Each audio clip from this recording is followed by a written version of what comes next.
ચલો મિત્રો, welcome to web સંકુલ. આપ તમામ વિદ્યાર્થી મિત્રોનું હાર્દિક સ્વાગત કરું છું. હું છું આપનો મિત્ર અભિજીતસિંહ ઝાલા. ફરી એક વખત આજના સેશનમાં આપ તમામને આવકારું છું.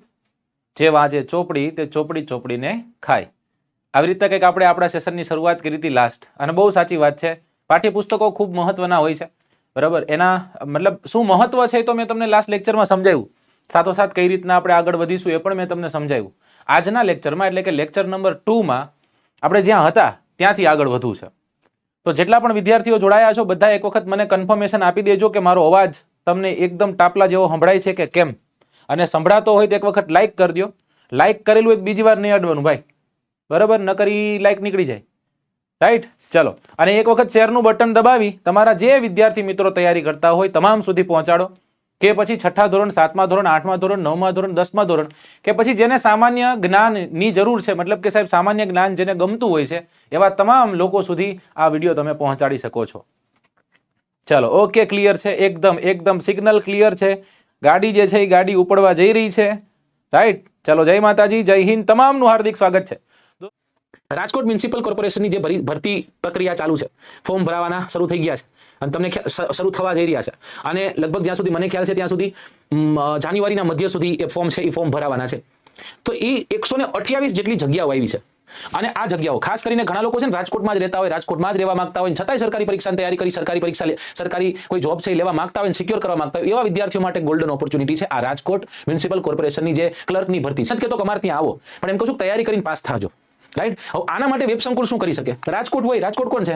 ફોન લગાડો, ઝાલા સાહેબ છે, હું જ છું, બરાબર ને. એટલે રાજકોટ ખાતે આપણે જુનિયર ક્લાર્કની 128ની જે સંખ્યા આવી છે એની આપણે સ્પેશિયલ બેચનું આયોજન કરવામાં આવેલું છે, રાઈટ. બેચની શુભ શરૂઆત જે છે એ થવા જઈ રહી છે. તારીખ લખવી ક્યાંક નોંધી લેજો. તારીખ છે 8મી જાન્યુઆરી 2024, બરાબર. મકર સંક્રાંતિ પહેલા આપણે પતંગ ચગાવી દેવાની થાય છે. સાહેબ મારે રજીસ્ટ્રેશન કરાવવું છે, મારે જોડાવવું છે. 77 91 22 55, રાઈટ. અને 77 91 72 55, બરાબર ને. હા, કોણ ત્યાં સંચાલન કરે છે? હું સંચાલન કરું છું. બહુ મસ્ત રીતના આપણે આખી આરએમસી ની બેચ છે સરસ રીતના ભણવાના છે, ત્યાં સમજવાના છે. એટલે ત્યાં કદાચ તમારે આવું આવજો.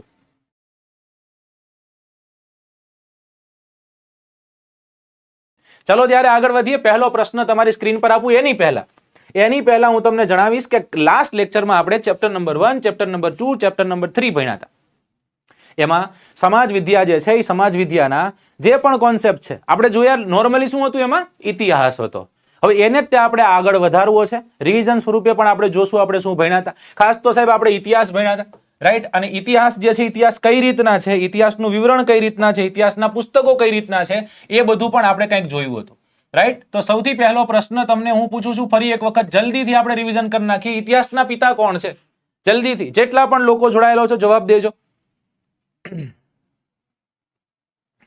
ચલો, ગાડી ઉપાડો. ગાડી ઉપડી ગઈ હવે ભાઈ, રતનપુર બોર્ડર પહોંચી ગઈ. એને આગળ વહી ગઈ ત્યાંથી. એસટીડી કેટલામું છે?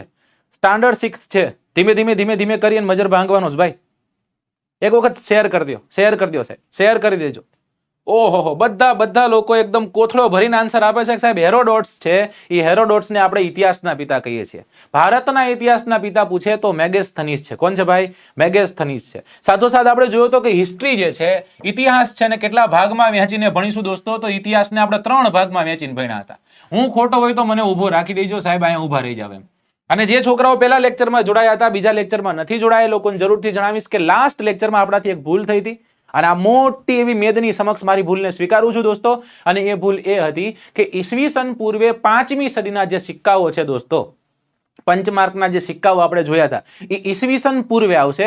આપણા લખાણમાં ઈસુની 5મી સદી હતી, સમજાય છે? તો એને એક ક્યાંક કદાચ લખ્યું હોય તો એને ભૂસી અને આ નવો ડેટા જે છે, નવો ડેટા મૂકી દેજો. ઇતિહાસને 3 ભાગમાં વહેંચીએ છીએ. એક છે પ્રાચીન ઇતિહાસ, એક છે મધ્યકાલીન ઇતિહાસ અને એક છે અર્વાચીન ઇતિહાસ. સાહેબ બધાને ખબર છે, આ તો અમને બધાને ખબર. દોસ્તો યાદ રાખજો, ઇતિહાસ વિષય એવો છે, તમને એની ક્રોનોલોજી ખબર પડી એટલે ઇતિહાસ તમને પાક્કો. ઇતિહાસમાં તમારા માર્ક પાક્કા, બરાબર. તમને ખ્યાલ હોવો જોઈએ કયા વંશ પછી કયો વંશ આવે છે. ગુજરાતમાં પ્રવર્તમાન વંશ છે, સમય દરમિયાન ભારતમાં કોણ શાસન કરતું હતું, એ વિષયોની માહિતી તમારી પાસે હોવી જોઈએ. રાઈટ? તો બેઝિક ફંડા હોય એને કોઈ દિવસ સ્કીપ નહીં કરવા દોસ્તો, યાદ રાખજો. લાસ્ટ ટાઈમ પણ કીધું તું, ફરી એક વખત કહું છું કે 6ઠ્ઠા ધોરણમાં ભણતા હતા, કોકનો હંચોન ચેક્રબરમાં ધ્યાન હતું એટલે આપણને યાદ રહ્યું નથી. હવે આપણે ધ્યાન રાખવાનું છે બધું. પ્રાચીન ઇતિહાસને ફર્ધર આપણે 3 ભાગમાં વહેંચીએ છીએ. કેટલા ભાગમાં વહેંચીએ દોસ્તો? 3 ભાગમાં વહેંચીને ભણીએ છીએ. આ 3 ભાગ કયા છે દોસ્તો? આ 3 ભાગ કયા છે? તો કે સાહેબ એક છે પ્રાગ ઐતિહાસિક કાળ, એક છે આદિ ઐતિહાસિક કાળ અને એક છે ઐતિહાસિક કાળ. હા કે ના? હા, બધા લોકો હા કે છે કે સાહેબ પ્રાગ ઐતિહાસિક કાળ એટલે શું? લિપિ અસ્તિત્વમાં નહોતી એટલે લખાણું નથી તો વંચાય નહીં જ તે. જેમ કે મેં અહીં કંઈક લખ્યું વંચાય છે? ના સાહેબ, કાંઈ લખ્યું જ નથી એટલે વંચાતું નથી. એવા સમયને આપણે પ્રાગ ઐતિહાસિક કાળ કહીએ છીએ. રાઈટ? ત્યારબાદ છે આદિ ઐતિહાસિક કાળ. લિપિ અસ્તિત્વમાં હતી તો કે હા હતી, પણ હું લખીને ગયા છે મારો આપણને કાંઈ ખબર પડી નથી. જેમ કે તમને ખ્યાલ છે કે ધોળાવીરામાં એક સાઇન બોર્ડ મેર્યું, કાંઈ તમને ખબર છે કે શું લખેલું છે? નથી ખબર ને? એમાં લખેલું અભિજીતસિંહ ઝાલા ભૂગોળના ફેકલ્ટી, ઇતિહાસના ફેકલ્ટી અને વારસો ભણાવે છે, એવું લખેલું છે. મેં વાંચેલું છે એટલા માટે. ના, એવું નથી, આપણને કઈ ખ્યાલ જ નથી સાહેબ. ત્યારબાદ આવે ઐતિહાસિક કાળ. ઐતિહાસિક કાળ એટલે જયારે લખાણ અસ્તિત્વમાં હતું ને એને વંચાણું પણ ગ્રંથસ્થ પણ થયું ને કંઠસ્થ પણ થયું. સમજાય છે? પાછા પ્રાગ ઐતિહાસિક કાળને આપણે 3 ભાગમાં વહેંચીને ભણ્યા હતા. કયા કયા? તો એક હતું પુરા પાષાણ યુગ, એક હતું મધ્ય પાષાણ યુગ અને એક હતું નૂતન પાષાણ યુગ. સમજાય છે? નૂતન પાષાણ યુગમાં શું બનશે? ધીમે ધીમે વ્યક્તિ જે છે, મનુષ્ય જે છે, મનુષ્ય સ્થાયી થતો જશે. આમ જોઈએ ને તો આપણી હિન્દુ માઇથોલોજીમાં આપણે જાણીએ તો હિન્દુ માઇથોલોજીમાં વિષ્ણુના અવતારોનું વર્ણન છે, જેમાં સૌથી પહેલો અવતાર જે છે મત્સ્ય અવતાર. અને આમ પૃથ્વીની ઉત્પત્તિની વાત કરી, પૃથ્વીની ઉત્પત્તિ, પૃથ્વી ઉપર જીવની ઉત્પત્તિ જાણીએ દોસ્તો તો એવું જ કંઈક છે. સૌથી પહેલા શું અસ્તિત્વમાં આવશે? સૌથી પહેલા પાણી. એ જ પાણીમાં રહેતા જીવો, પછી પાણી અને જમીનમાં રહી શકે એવા. ત્યારબાદ તો કે કુર્મો અવતાર આવે છે. રાઈટ? પછી ત્યારબાદ ત્રીજો અવતાર તો કે સાહેબ નૃસિંહ અવતાર. સમજાય કે નર નહીં સિંહ નહીં એવું. બરાબર? ત્યાંથી આગળ તો કે હવે ફરી એક વખત એક મનુષ્ય જે છે એ મનુષ્યની ઉત્પત્તિ થશે. ત્યાંથી આગળ જતા જેમ આગળ જઈએ છીએ સામાજિક માણસ બનતો જશે. ભગવાન શ્રી રામ જે છે, પૂર્ણ પુરુષોત્તમ મર્યાદા પુરુષોત્તમ શ્રી રામ જે છે એ શ્રી રામ આવશે. રાઈટ? એની પછી આગળ જોજો વામન અવતાર આવ્યો, શ્રી રામ અવતાર આવ્યો, ત્યારબાદ કૃષ્ણ અવતાર આવ્યો. હવે કૃષ્ણ અવતાર આવ્યો તો આપણને ખબર પડી કે કૃષ્ણ અવતાર દરમિયાન ખેતીને મહત્વ છે, પશુપાલનને મહત્વ છે. સમજાય છે? એની પછીનો જે સમયગાળો છે, જે 9મા ભગવાન આવે છે, 9મા ભગવાન અહિંસા પરમો ધર્મ કહે છે કે હિંસા ન કરવી સાહેબ. બરાબર ને? આ ચીનકાઉ જે છે એ લગભગ તમને ખ્યાલ છે બધું કાંઈ નથી રહેવા દીધું મારું આવે. તમે કદાચ ઇન્ટરનેશનલ રિલેશન જાણતા હોય ને તમે કદાચ કરંટ અફેર્સ વાંચતા હોય તેવું છે કે ચાઇના જે છે ને એ ચાઇના ના જે ફિશર્સ છે એ બધા ક્યાં વહી જાય છે તો કે બીજા દેશમાં વહી જતા હોય. ત્યાંથી ને માછલા ઉપાડી આવે છે. જે તે દેશને જે તે મૂડી આપી અને એનો જે કોસ્ટલ વિસ્તાર છે એ પોતાના હસ્તગત કરી અને માછલાઓ લઈ જાય છે. ભારત પણ બહુ મોટો એવો ચાઇનામાં માછલાની નિકાસ કરનારો દેશ છે. જ્યારે આપણે કેમાં માની છીએ? પ્રકૃતિમાં માનનારા માણસો છીએ. ઓકે, તો નૂતન પાષાણ જેમ આગળ જતો જાય છે બુદ્ધિમત્તાનો વિકાસ થતો જાય છે. ઉપરથી કંઈક પડે છે ગડબડતું હોય તો હા આમાંથી પૈડું કરવા જેવું ખરું. દોસ્તો, એ ચક્રની શોધ ન થઈ હોત તો તમારું એક્ટિવા આજે કોઈ શેરીમાં ફરતું હોત નહીં. સમજાય છે? તો એ ચક્ર જે માનવ જીવનની ક્રાંતિકારી શોધ આપણે કહીએ છીએ, અગ્નિની શોધ થાય છે. રાઈટ? કુર્નુલ ખાતે રાખના અવશેષો મળી આવ્યા હતા. એના ઉપરથી આપણને ખબર પડે કે આદિમાનવ જે છે એ અગ્નિથી વાકેફ હતો. રાઈટ? ત્યારબાદ આગળ આવ્યું મધ્યકાલીન ઇતિહાસ જે છે. મધ્યકાલીન ઇતિહાસ આપણે ભણીશું, મજા આવશે. આ ઇતિહાસ ભણાવવાની ઓર મજા હોય છે. પ્રાચીન અને મધ્યકાલીનમાં મને ખુદને ખૂબ આનંદ આવતો હોય છે. ત્યારબાદ આવે અર્વાચીન ઇતિહાસ. આમાં ગાંધી બાપુ ને અંગ્રેજો ને બરાબર બધી માથાકૂટું તમારી સુધીનો ઇતિહાસ. અર્વાચીન ઇતિહાસ એટલે આજ દિવસ સુધીનો ઇતિહાસ. આજ દિવસ એટલે શું? જે ચોપડી 1 નંબરનું ચેપ્ટર મેં ભણાવ્યું હતું એ આધુનિક ઇતિહાસમાં આવે. કેમાં આવે? આધુનિક ઇતિહાસમાં આવે. ચાલો ત્યારે હવે એકદમ ડાયરો જામ્યો છે સાહેબ, અને પહેલો પ્રશ્ન તમારી સ્ક્રીન પર હળકતો આવવા દઉં છું. સનસનતો ક્વેશ્ચન તમારી સ્ક્રીન પર. સૌથી પહેલો મિત્રો જે સૌથી પહેલો આન્સર કરે ને મારા તરફથી 1 કરોડ રૂપિયા, 1 કરોડ રૂપિયાના આશીર્વાદ. મહાજન પદો કેટલા હતા?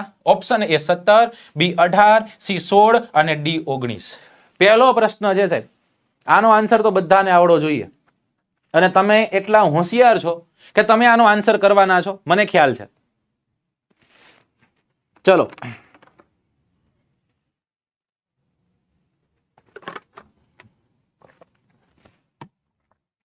ચલો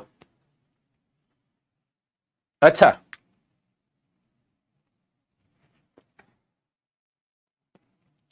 શ્રી કૃષ્ણની ભક્તિ કેમ કરો છો સાહેબ? કદાચ આમ ભગવાન શ્રી રામના જે દૂત હતા હનુમાન, આમ ફાડીને બતાવી શકતા કે અંદર રામ બેઠા છે, એવી રીતના કૃષ્ણ બેઠા છે. ઘણા લોકો 18 પણ કહે છે, ઘણા 16 પણ કહે છે, ઘણા 17 પણ કહે છે. ટૂંકમાં આપણને મજા આવે આન્સર દેવાનો છે. ખોટા પડો તો ક્યાં આમાં સાહેબ તમારા પૈસા લઈ લેવાના છે. સમજાય? ખૂણો મસ્ત પકડી લ્યો, ઇયરફોન લગાડી દો, 2 કલાક ક્યાંય હલવાન થતું નથી. બરાબર? ચલો, એટલે જ તો જો આ સૂટ બૂટ પહેરીને આવ્યો. આનો આન્સર શું છે દોસ્તો? સાચો આન્સર છે ઓપ્શન સી. 16 જેટલા મહાજન પદો હતા. કેટલા મહાજન પદો હતા? 16 જેટલા મહાજન પદો અસ્તિત્વમાં હતા. હવે ફરી એક વખત મારે તમને થોડીક ક્લારિટી આમાં આપવી જોઈએ. જેમ કે હવે ઇતિહાસ જેમ આગળ વધતો જાય છે એમાં આપણે જોયા હતું પ્રાચીન ઇતિહાસ જે છે એ પ્રાચીન ઇતિહાસને 3 ભાગમાં વેચીને ભણ્યા હતા. જે ત્રીજો તબક્કો હતો દોસ્તો, એ ત્રીજા તબક્કામાં આપણે શું જોયું? પ્રાગ ઐતિહાસિક કાળ, આદિ ઐતિહાસિક કાળ અને ઐતિહાસિક કાળ. લખાણ અસ્તિત્વમાં હતું 95. ઓકે, તો ભારતની ધરતી પર મધ્ય એશિયા તરફથી એક પ્રજાનું આગમન થાય છે. એવું કહેવાય છે કે આ પ્રજા જે છે પ્રજા 3 ફાટાઓમાં વિભાજિત થઈ હતી. એક ફાટો જે છે, એક ફાટો ઈરાન તરફ જાય છે, એક ફાટો જે છે એ ફાટો યુરોપ તરફ જાય છે, અને એક ફાટો જે છે એ દોસ્તો ભારત તરફ આવે છે. ભારત તરફ આવતો જે ફાટો છે, ભારત તરફ જે લોકો આવ્યા એ લોકોને આપણે આર્યો કીધા. શું કીધા દોસ્તો? આર્યો. મતલબ કે આર્યોનું આગમન, આ જ આર્યોના આગમન બાદ આપણા દેશને આર્યવ્રત તરીકે આપણે ઓળખ્યો. રાઈટ? સાહેબ આ કઈ રીતના આનો સમજણું? આ અમે ક્યાંય ભણ્યા જ નથી. રાઈટ? ઘણા છોકરા એવા છે જે સામાન્ય તૈયારી કરતા કદાચ નહીં ખબર હોય. તો દોસ્તો હું તમને જણાવું કઈ રીતના ખ્યાલ પડે છે. આ બોગુસ્કોઈનો એક બહુ મોટો એવો અભિલેખ મળ્યો, અને એ અભિલેખમાં આપણા જે દેવતાઓ હતા એ બધા જ દેવતાઓનું વર્ણન એમાં જોવા મળ્યું. એમાં વરુણ જોવા મળ્યો, એમાં અગ્નિ જોવા મળ્યો, એમાં ઇન્દ્ર જોવા મળ્યો. એટલે આપણને ખબર પડ્યું કે લે આ તો બધું હરખું જ છે. હેને? ચીરીને કદાચ જો તો લાલ જ રંગ છે. આગળ જઈએ સાહેબ, એમ નહીં, બીજું કંઈક એક્ઝામ્પલ આપો તમને ખબર પડે. દોસ્તો ત્રણેય જે વિસ્તારો છે એ વિસ્તારોમાં બોલાતી ભાષાઓ લઈએ કદાચ આપણે, તો એ ભાષાઓમાં પણ સામ્યતા જોવા મળી. જેમ કે તમે અંગ્રેજીમાં ફાધર કયો છો, રાઈટ? એ જ આગળ આવે તો એને પેટર કહેવાય. એ જ પેટર થી આગળ આવ્યું તો આપણે શું કહીએ છીએ? પિતૃ. સમજાય છે? મધર છે, રાઈટ? તો માતૃ છે. એ સામ્યતા આપણને જોવા મળી, અને એ સામ્યતાઓ ઉપરથી આપણે નક્કી કર્યું, એટલે મેં અને ઇતિહાસકારોએ નક્કી કર્યું દોસ્તો કે આર્યો જે છે એ આર્યોનો જે વર્ગ એક આવ્યો હતો એ આ 3 ભાગોમાં વિભાજિત થયો છે. સમજવા જેવી વાત છે, અને બહુ સરસ એવી વાત છે. ઇતિહાસને જાણો સાહેબ. મારે જરાય શું કહેશું ઉતાવળ નથી. બરાબર? તમને ઉતાવળ ન જોઈએ. શાંતિથી આપણે ભણશું, સરસ એવું ભણશું, સીધું મગજમાં ચડે. ચોપડીમાં ન ચડાવતા ખોપડીમાં ચડાવજો. ચોપડી તમારે સામે લઈને આવ્યો છું, સીધું ખોપડીમાં ચડાવવાનું થાય છે, કારણ કે એ નથી જવાનું ક્યારે. સિંધુ નામની નદી એક પ્રવાહિત થાય છે. સિંધુ એટલે સાહેબ બહુ મોટી એવી નદી. 2880 કિલોમીટરનું આ નદીનું વહેણ છે. રાઈટ? 2880. ચીનમાંથી નીકળી, ચીનના તિબેટ પ્રાંતમાંથી નીકળી ભારતમાં આવે, ભારતના તે પાકિસ્તાન ઓક્યુપાઈડ કાશ્મીરમાં જાય છે, અને ભારતના પાકિસ્તાનમાં જાય, કારણ કે આપણે લઈ લેવાનું બહુ જલ્દી. સમજાય છે? રાઈટ? આ નદીની જે ઉપશાખાઓ છે, જેમાં ઝેલમ છે, ચિનાબ છે, રાવી છે, બિયાસ છે, સતલજ છે, ચૂ છે, રાઈટ? ગોલમ છે, પછી ગિલગિત છે. બરાબર? આવી ઘણી બધી નદીઓ છે. દ્રાસ્ક છે, હુંજા છે, તોચી છે, સોહન છે, કાબુલ છે. નથી યાદ રાખવી એટલી બધી, આપણે ભણશું જ્યારે ભણીએ ત્યારે. પણ આ બધી જ નદીઓના કારણે આ ક્ષેત્ર ઉપજાવ હતો. 5 નદીઓનો સમૂહ અને 5 નદીઓના કારણે બનતો આ વિસ્તાર જે છે, જેને આપણે પંજાબના નામે ઓળખીએ છીએ દોસ્તો. આજે આ પંજાબ પાકિસ્તાનમાં અવેલેબલ છે. પાકિસ્તાનમાં વધુ, આપણા પંજાબનો જે વિસ્તાર છે બહુ ઓછો છે. આ 7 નદીઓ જે છે ને, એ 7 નદીઓમાં મુખ્ય 5 નદીઓ દ્વારા બનાવેલું મેદાન પાકિસ્તાનમાં છે. સમજાય છે? અને એ પાકિસ્તાનના આ સમૃદ્ધ વિસ્તારમાં આર્યોને ખબર પડી કે લે અહીંયા તો રહેવા જેવું ખરું. એટલે સૌથી પહેલા એ લોકો આવીને ક્યાં વસ્યા? પંચ નદીઓ, એટલે કે પંજાબનો જે ક્ષેત્ર છે ત્યાંથી. સમજો, મજા આવી વાત છે. ત્યાંથી આગળ કોક ગયું હોય છે, હે ને? એક કાળુભાઈ નામનો વ્યક્તિ પછી ખેતી કરતો કે પછી ઢોરા ચરાવતો અહીંયા આવી ગયો, અને પાછો આવીને કે આયલા ત્યાં તો એક જબરદસ્ત એવી નદી જાય છે, 25 કિલોમીટર એનું વહેણ છે, નામ એનું ગંગા છે. શું નામ છે? ગંગા છે. અને આ વિસ્તારમાં રહેવા જેવું ખરું. એટલે હવે લોકો જે છે એ લોકો પંજાબ પ્રાંતને મૂકી અને કેની કોર આવ્યા? ગંગા નદીના મેદાનોમાં આવ્યા. અને આ ગંગા નદીના મેદાનોમાં જ્યારે આ ભુરાઓ ઘૂસે છે દોસ્તો, તો યાદ રાખવા જેવી વાત એ છે કે એ સમયે હવે જે ઓલું કબીલાઈ શાસન હતું, આજે અહીંયા તો કાલ પછી પેલી જગ્યાએ, પરમદીત પેલી જગ્યાએ, એવી રીતના રહેતા. પેલાના જૂના મૂવી જોયા હોય ને તો તમને ખ્યાલ હોય તો બંજારા આવે, હે ને, એનો સરદાર હોય આવી રીતના એક કાળા કલરનું ઓલું ટીલું બાંધીને જ બેઠો હોય, એક સાઈડ એને દેખાતું જ ન હોય, વન સાઈડ હોય એની, સમજાઈ ગયું? અને પછી નાચતા હોય ને ગાતા હોય ને એવું બધું હોય, માથાકૂટ કરીને કોકને ઉપાડ્યા હોય ને હીરાન બાંધો હોય ને હીરાન બાઈને ખબર પડે એટલે આ મારો ભાઈ છે, આમ ચકદું બહાર નીકળે એટલે, અને પછી હોંકડ તોડીને મારે, રાઈટ? હવે જે વણઝારાઓ છે, એક જગ્યાએ રે, ત્યાંથી બીજા જગ્યાએ જાય, ત્યાંથી ત્રીજા જગ્યાએ જાય, એવી રીતના કબીલાઈ શાસનમાં પહેલા આ આર્ય લોકો રહેતા હતા. સમજાય છે? પછી તો કે પછી ખબર પડવા લાગી કે ના એવું ન કરાય, આ નથી કરવાનું થતું, હવે આપણે સ્થાયી જીવન જીવવું છે. સમજાઈ ગયું? એટલે પરસોત્તમભાઈ ને ઉત્તમભાઈ ને બધા ભેગા થાય અને એક જ વિસ્તારમાં રહેતા થઈ ગયા દોસ્તો. આવા અલગ અલગ પેલા કુલ બને, રાઈટ? ત્યાંથી આગળ જઈને ગ્રામ બને, રાઈટ? ત્યાંથી આગળ જઈને 20 બને, રાઈટ? અને 20 થી આગળ જતા જાઓ એટલે છેલ્લે આવશે મહાજનપદ. શું આવશે દોસ્તો? મહાજનપદ. અને એવા ટોટલ 16 જેટલા મહાજનપદો હતા. મને એટલી ખબર પડે, કોઈ પણ વિષય ભણો ને તમને પ્રાઇમરી બાબતો એની ખબર હોવી જોઈએ. જો એ નથી ખબર ને તો તકલીફ છે, રાઈટ? વૃદ્ધિ પામીને વૃદ્ધ થા, કા પછી સર્વસ્ત તોડી અને તું બુદ્ધ થા. જાણી લેવાનું, જેટલું મળે એટલું મને ખબર પડે. ચલો, તો હવે એ લોકો ક્યાં આવ્યા? તો કે ગંગા નદીના મેદાનમાં આવ્યા. હવે શું થવા લાગ્યું? તો કે ક્ષેત્ર વિસ્તાર જે છે એ જીતવાની લાલસાઓ જાગવા લાગી, અને એટલા જ માટે પોતાના ક્ષેત્રમાંથી બીજા ક્ષેત્રમાં આક્રમણ કરવા લાગ્યા, રાઈટ? કોકની જમીન એ રાજાને હરાવે, રાજાની રાણીને લઈને આવી જાય, એને ભેગું લગ્ન કરે, એને ભેગું વિવાહ કરતા. પેલા એવું બધું રહેતું કે રાજા હારે એટલે રાજાની રાણી જે છે એના વિવાહ કોની સાથે થાય? જે તે જીતેલા રાજા સાથે થાય. સમજાય છે? તો એવું બનવા લાગ્યું.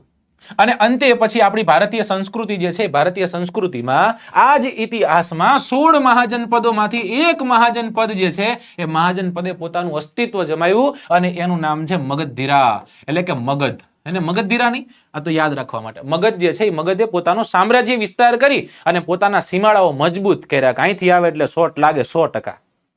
સમજાય છે? હવે એ મગધ જે છે, એ મગધમાં મેં તમને કીધું હતું કે સાહેબ મગધમાં અલગ અલગ વંશો આવ્યા હતા. કયા કયા આવ્યા હતા? 3 વંશો આપણે જોયા હતા. સૌથી પહેલા હર્યક નામનો વંશ આવ્યો હતો. ત્યારબાદ કોણ આવ્યું હતું? શિશુનાગ નામનો વંશ આવ્યો હતો. અને ત્યારબાદ કયો આવ્યો હતો દોસ્તો? નંદ નામનો વંશ. નંદ નામના વંશના છેલ્લા રાજા ધનાનંદને હરાવી. કોને હરાવી? રાજા ધનાનંદને હરાવી. અને ચંદ્રગુપ્ત કાકા જે છે એ ચંદ્રગુપ્ત કાકા મૌર્ય સામ્રાજ્યની સ્થાપના કરે. ત્યાંથી આપણને આધારભૂત ઇતિહાસ આપણને ખબર પડવા માંડે કે હા સાહેબ આવું બધું કંઈક છે. સમજાય છે? એટલે મેં આજથી 5 લાખ વર્ષથી લઈ અને આપણે 321 સુધી પોગાડી દીધું. ઈસવીસન પૂર્વે 321. આજથી 2500 વર્ષ સુધીનું સમજાઈ દીધું છે. તો 2500 સુધી આટલી વારમાં આવી ગયો હોય તો બાકી તો કેટલી વારમાં ખતમ કરી દઉં તમને ખબર જ છે ને, હે ને? રાઈટ? સમજાઈ જશે બધું, કાંઈ ચિંતા કરતા નહીં. આટલું ક્લિયર છે. આમાં કોઈને વાંધા વચકા ખરા? એનીબડી? ચલો, નો બડી ને? ચલો તો નેક્સ્ટ ક્વેશ્ચન તરફ જઈએ બડી. અને એ પ્રશ્ન છે પ્રશ્ન નંબર 2. જો આપણી 6ઠા ધોરણનું પુસ્તક છે, આવા જ પુસ્તકમાંથી પ્રશ્ન પૂછાતા હોય છે, છતાંય આપણને નથી આવડતા હોતા. એ આપણું દુઃખનું કારણ હોવું જોઈએ. મહાજનપદોની રાજધાની, એ રાજધાનીને યોગ્ય રીતના જોડવાની છે. આ પ્રશ્ન હમણાં જ તે ક્લાસ 3 ની એક્ઝામમાં પૂછાઈ ગયો અને હળકતો પ્રશ્ન રહ્યો હતો. એક છે અંગ, એક છે મલ્લ, એક છે વત્સ અને એક છે સુરસેન. ત્યારબાદ છે મથુરા, ચંપા, કુશીનારા અને કોશાંબી. ચલો,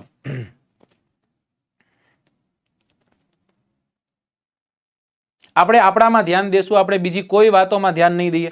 સતીપાલભાઈ, બરાબર ને? આપણું કામ શું હોવું જોઈએ? રાઈટ? એ લોકોને ઇગ્નોર કરવાના, બરાબર ને? મસ્ત ભણીએ છીએ ને, સમજી જવાનું, ઘણી વસ્તુ સમજતું રહેવાનું ભાઈ. ચલો, યાદ આવી ગયું ને બધું? ચલો, આપણા ઘરમાં 5 વ્યક્તિ હોય ને તોય હરખા નથી હોતા બધા, રાઈટ? કોક તો હોય જ છે. સમજાય ને? ચલો, એટલે એવું તો રહેવાની, આ પ્રકૃતિનો નિયમ છે સાહેબ. લગભગ લોકો ઓપ્શન એ તરફ જાય છે કે સાહેબ ઓપ્શન એ કરી નાખો, રાઈટ?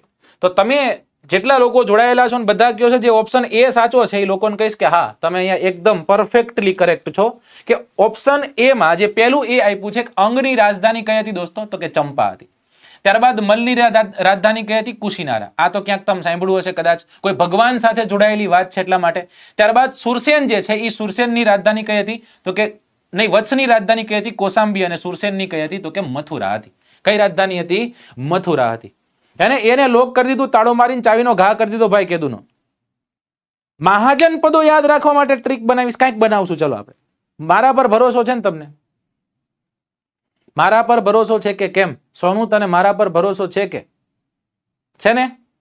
યાદ રખાવી દઈશી, ફાઇનલ છે. 16 મહાજન પદો તમને આવનારી 15 મિનિટમાં તમને 16 મહાજન પદ હશે. હવે બોલો, એક વખત કહી દો કે હા સાહેબ, ના ના વિશ્વાસ છે એટલું લખી નાખો એટલે મને મજા આવે. ચલો, તમારું સાચું ને? ઓકે, બસ તો પછી બસ 16 મહાજન પદ કદાચ તમે કોઈ દી યાદ નહીં રાખ્યા હોય, બરાબર ને? હું યાદ રખાઈ દઈશ, એ મારી જવાબદારી. ચલો, ઓકે, તો ઓપ્શન એ જે છે, ઓપ્શન એ સાચો હતો. હવે સાહેબ, મેઇન જેના લગ્ન છે ને એ લગ્નમાં આપણે બધા સાફો બાંધીને આવી ગયા છીએ, અને આ 16 મહાજન પદો છે. 16 મહાજન પદોની રાજધાની આપણે ક્રમશઃ જોઈ લઈએ. મહાજન પદની વાત કરીએ તો એક છે અંગ. શું આપેલું છે? તો કે મહાજન પદ, એની રાજધાની અને વર્તમાન કયો વિસ્તાર છે તે. અંગની રાજધાની કઈ હતી દોસ્તો? અંગની રાજધાની ચંપા હતી, જે પૂર્વ બિહારમાં સ્થિત છે. રાઈટ. ત્યારબાદ છે વજ્જી, અને વજ્જી જે છે એની રાજધાની વૈશાલી હતી, અને વૈશાલી જે છે એટલે કે આજનું ઉત્તર બિહાર જે છે, ઉત્તર બિહારનો વિસ્તાર. ઓકે. ત્યારબાદ છે મગધ. મગધની રાજધાની કઈ હતી? તો કે ગિરિવ્રજ અને રાજગૃહી. આ કદાચ ખબર હશે, કારણ કે આપણે મગધ સામ્રાજ્ય ભણતા એટલા માટે. દક્ષિણ બિહારનો વિસ્તાર. હવે તમે અહીંયા તરત શોક થઈ ગયા હશો, સાહેબ સીધે સીધું કેમ? આમ સીધે સીધું કેમ તમે ઉપાડ લીધું? બરાબર, તમે આ બે કેમ કાપી નાખ્યા? તો જો દોસ્તો, એટલા માટે કાપી નાખ્યા કે આ એકડે 1, આ બગડે 2 અને આ ત્રગડે 3, આ 3 એવા મહાજન પદો છે જે બિહારમાં અસ્તિત્વ ધરાવતા હતા. ક્યાં ધરાવતા હતા? બિહારમાં અસ્તિત્વ. ધીમે ધીમે વધુ આવશે, ચિંતા કઈ કરતા નહીં. ત્યારબાદ વાત કરીએ મલની દોસ્તો. તો મલની કુશીનારા છે, ગોરખપુર આસપાસનો વિસ્તાર, ઉત્તર પ્રદેશનો વિસ્તાર. ગોરખપુરથી કોણ છે તમને ખ્યાલ છે? હે? यूपी में काबा, यूपी में बाबा. चलो, तो गोरखपुर आसपासનો પ્રદેશ જે છે, ઉત્તર પ્રદેશનો વિસ્તાર, ત્યાં મલ હાલ જે કુશીનારા છે એની રાજધાની, અને હાલનું ગોરખપુરનો વિસ્તાર. ત્યારબાદ છે કાશી. આ કાશી બધાને ખબર છે, વારાણસીની રાજધાની છે, બરાબર, અને આજનું વારાણસી ઉત્તર પ્રદેશ. દોસ્તો, મને એટલી ખબર પડે, કદાચ મને પૂછે ને કે આ બધામાંથી તમારે એક મહાજન પદ વિશે પૂછવાનું છે, હું કાશી પકડીને ઉભો રહી જાઉં. શું કામ સાહેબ એવું? શું કામ તમે કહો છો કે તમે આ ઉભો રહી જાઓ? એની પાછળનું કારણ કહું દોસ્તો, કે કાશી જે છે, કાશીમાં કાશી વિશ્વનાથ મંદિર આવેલું છે વારાણસીમાં, અને એનો ભવ્ય જીર્ણોદ્ધાર નરેન્દ્ર મોદી દ્વારા કરવામાં આવ્યો છે. આપણા કીર્તિદાન ગઢવી, માયાભાઈ આહિર ને બધા લોકો ત્યાં ગયા હતા, તમને ખ્યાલ હશે. રાઈટ. તો ઘણા રૂપિયાના ખર્ચે એક મંદિરનો જીર્ણોદ્ધાર થયો છે. તો એ જીર્ણોદ્ધાર થયો છે એટલા માટે કદાચ આમાંથી કરંટ રિલેવન્ટ પૂછાય. હંમેશા યાદ રાખવાનું, ચર્ચામાં હોય નહીં, પૂછાવાની સંભાવનાઓ મેક્સિમમ રહેતી હોય છે.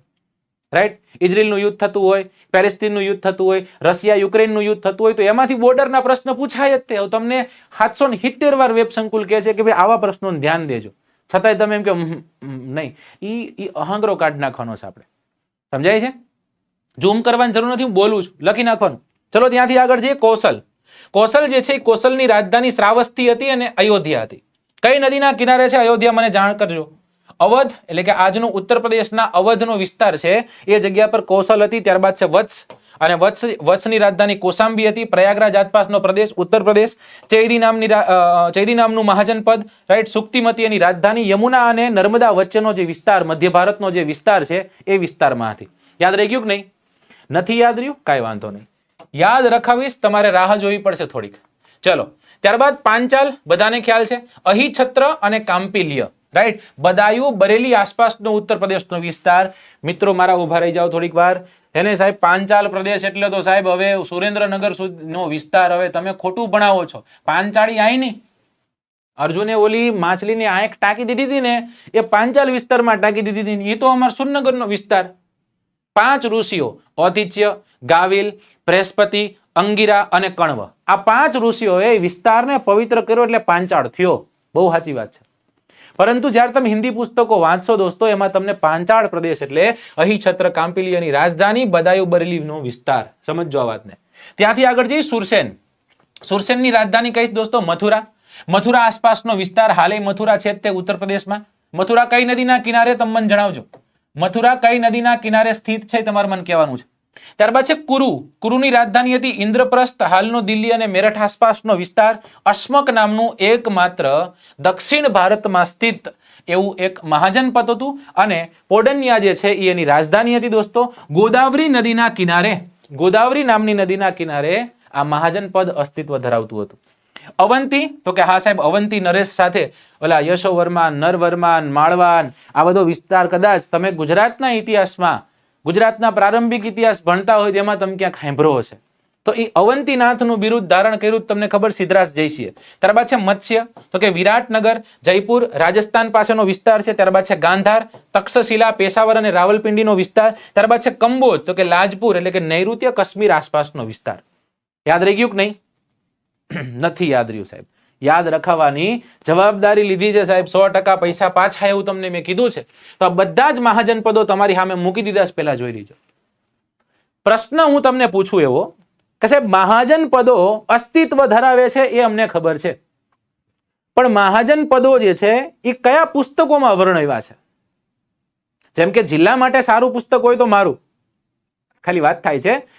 તો એવી રીતના મહાજનપદો જે છે એ મહાજનપદો અસ્તિત્વ ધરાવે છે એનું વર્ણન કેમાં જોવા મળે? એ સમય દરમિયાન જૈનિઝમ અને બૌદ્ધિઝમની શરૂઆત હતી. તો જૈન ધર્મ અને બૌદ્ધ ધર્મના બે ગ્રંથો છે. બૌદ્ધ ધર્મનો અંગુત્તર નિકાય નામનો ગ્રંથ છે. કયો ગ્રંથ છે? અંગુત્તર નિકાય નામનો ગ્રંથ આપણને જોવા મળશે. જ્યારે જૈન ગ્રંથ છે ભગવતી સૂત્ર. આ બંને પુસ્તકોમાં આપણને 16 મહાજનપદોની વાતો જાણવા મળે છે. સ્ટોરી બનશે, બધું બનશે, ચિંતા કઈ કરતા નહીં. પહેલા જાણી લો. મધ્યપ્રદેશ, રાજસ્થાન, બિહાર, દક્ષિણ ભારત, ઉત્તર પ્રદેશ અને ભારત બહાર. ઓકે, ચલો પેલા ભારત બહાર હોય ને હું તમને કહી દઉં. ઓકે,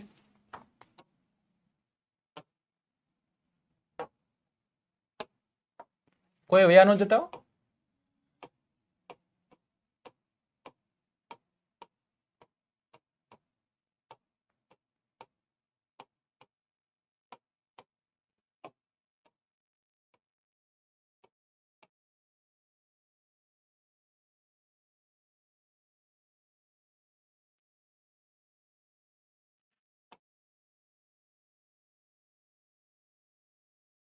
ચલો,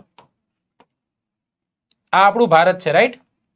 ઓકે, હવે આ ભારતની બહાર કદાચ આપણે જઈએ તો આપણને બે મહાજનપદો જોવા મળ્યા. કેટલા મહાજનપદો જોવા મળ્યા? બે મહાજનપદો જોવા મળ્યા. કયા બે મહાજનપદો? એક છે ગાંધાર. કયું હતું? ગાંધાર. અને હજી એક હતું. બે મહાજનપદો જોયા હતા જે આપણે ભારત જે છે એ ભારતની ઉત્તરે, ભારત જે છે એ ભારતના ઉત્તરી વિસ્તારમાં આપણે જોયું હતું. કયા કયા જોયા હતા? એક હતું ગાંધાર અને એક હતું કંબોજ. ઓકે, ચલો ડન સાહેબ. ત્યાંથી નીચે આવીએ.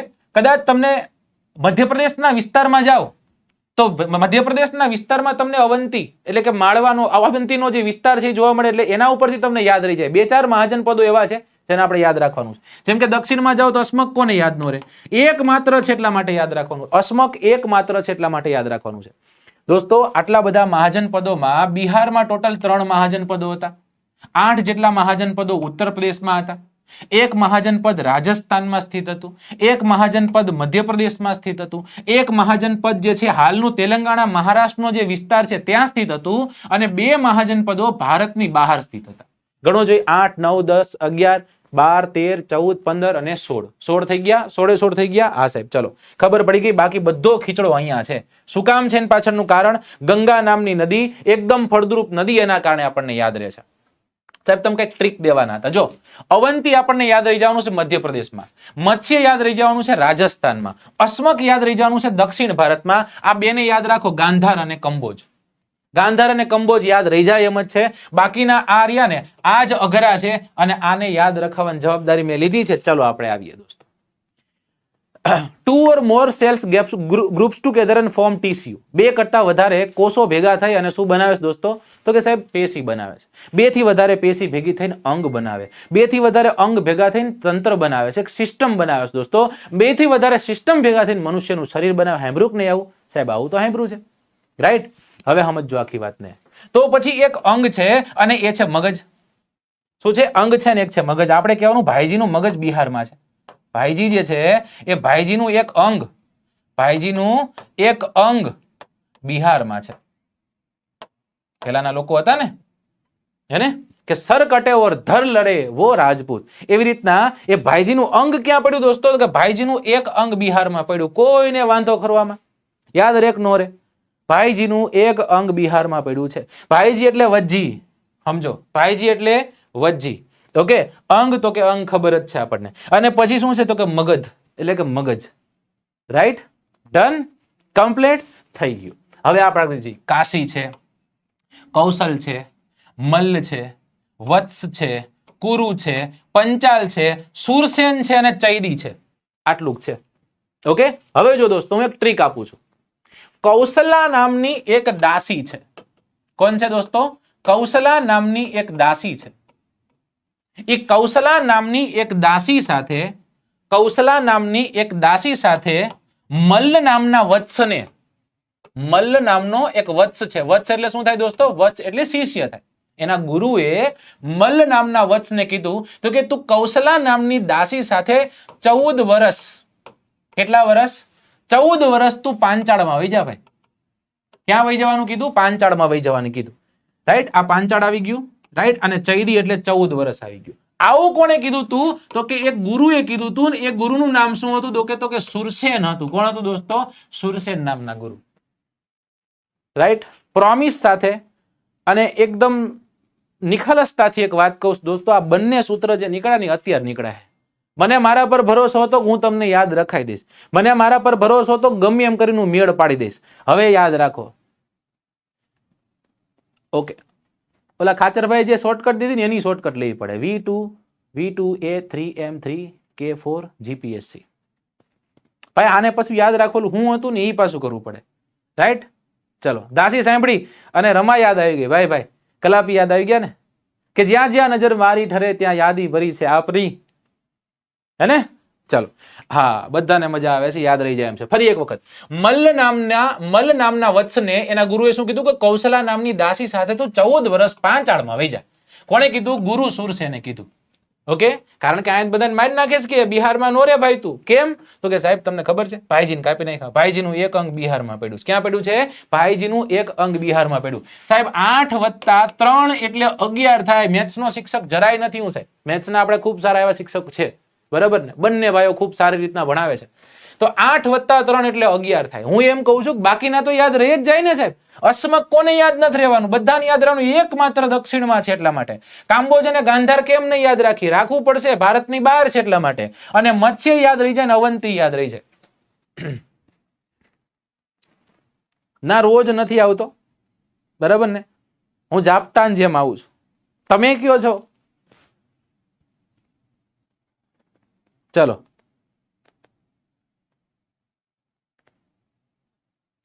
જો બીજી વાતો અહીંયા ન કરતા અહીંયા આપણી જ કરવા આવવાની. એને નકર એવો શ્રાપ દઈશ ને તમે જ્યારે તમે જોવા જઈશો ને એટલે સામેવાળી જે છોકરી હશે ને એ ચાલે નહીં આવે કે મમ્મી તમે દે માર નથી જોવે, ત્યાં ના પાડી દેજો. એવો શ્રાપ દઈ દઈશ, સમજો.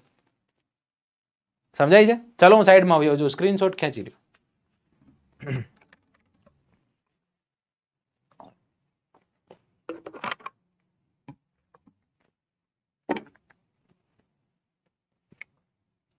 ચલો,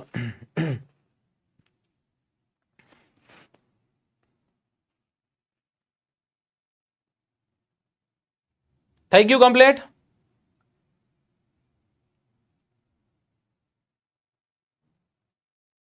ડન ને? ઓકે ઓકે, ચલો. એટલે કહું છું રહી જઈશું નકામ. ચલો પ્રશ્ન પૂછું છું, અને પ્રશ્ન એ છે દોસ્તો, તમારે મને કહેવાનું છે કે 16 મહાજન પદો છે. એ 16 મહાજન પદોની માહિતી આપણને ક્યાંથી મળે છે? કયા ગ્રંથોમાંથી આપણને 16 મહાજન પદોની માહિતી મળે છે? 16 મહાજન પદોની માહિતી કેમાંથી મળે છે? જલ્દીથી કહેજો. 16 મહાજન પદોની માહિતી ચોથી મળે હલ્યા? જલ્દી જવાબ દેજો. કેમાંથી મળે? 2 ગ્રંથો હતા.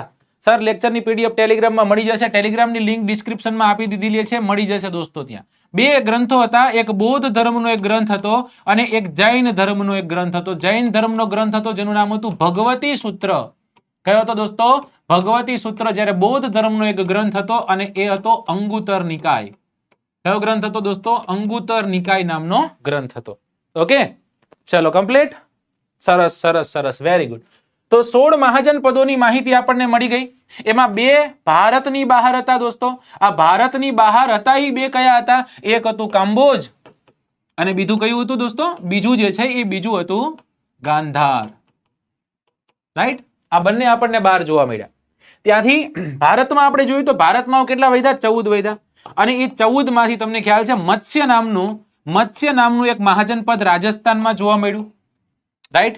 ત્યારબાદ એક આપણને દક્ષિણ ભારતમાં જોવા મળ્યું, હાલના તેલંગાણાના વિસ્તારમાં આપણને જોવા મળ્યું હતું. એ કયું હતું? અસ્મક. કયું હતું? અસ્મક હતું. બિહારમાં કેટલા હતા? બિહારમાં 4 હતા.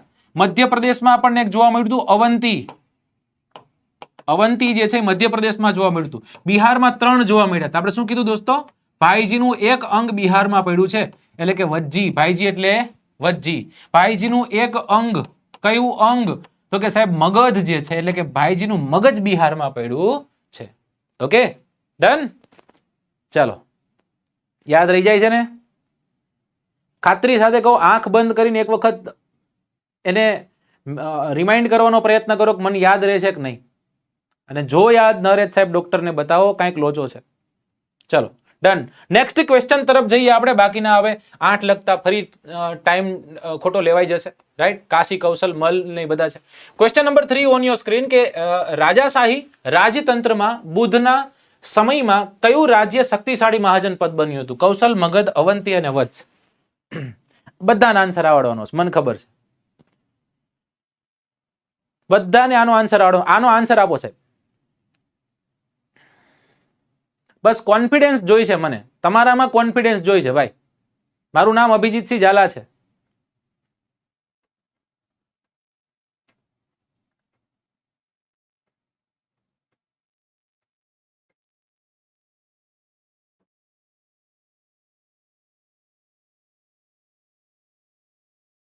ચલો, ડન. ઓકે, બધા લોકો બી કે છે. અભિજીતસિંહ ઝાલા મારું નામ છે. પરિચય દેવોને મારો અને મસ્જિદમાં ખુદા ઓળખે છે. Option B Magadh. બધાને ખ્યાલ છે સાહેબ મગધ જે છે મગધ સાચો આન્સર છે. હમણાં જ તમને કીધું કે આ 16 મહાજનપદો હતા, બધા ભેગું ફાઇટ કરી અને કોણી મારી અને મગધ નામનું જે મહાજનપદ હતું એ મહાજનપદે સામ્રાજ્ય વિસ્તાર કરી બધા વિસ્તારને પોતાના તાબા હેઠળ લઈ લીધો હતો. અને અહીંયાથી ને તે ઓલા 3 વંશો જે આપણે જોયા હતા, હર્યક, શિશુનાગ અને નંદવંશ જે છે એ નંદવંશ આપણે જોયા હતા. સાચો આન્સર મગધ હતો દોસ્તો. ચલો ત્યાંથી આગળ જઈએ. ક્વેશ્ચન નંબર 4 તરફ જઈએ. ચોગડો તમારી સામે છે દોસ્તો. નીચેનામાંથી કયું રાજ્ય ગણ રાજ્ય કહેવાતું હતું? મગધ, કૌશલ, વત્સ કે પછી વૈશાલી? ક્વેશ્ચન ને વાંચો, આન્સર કરો.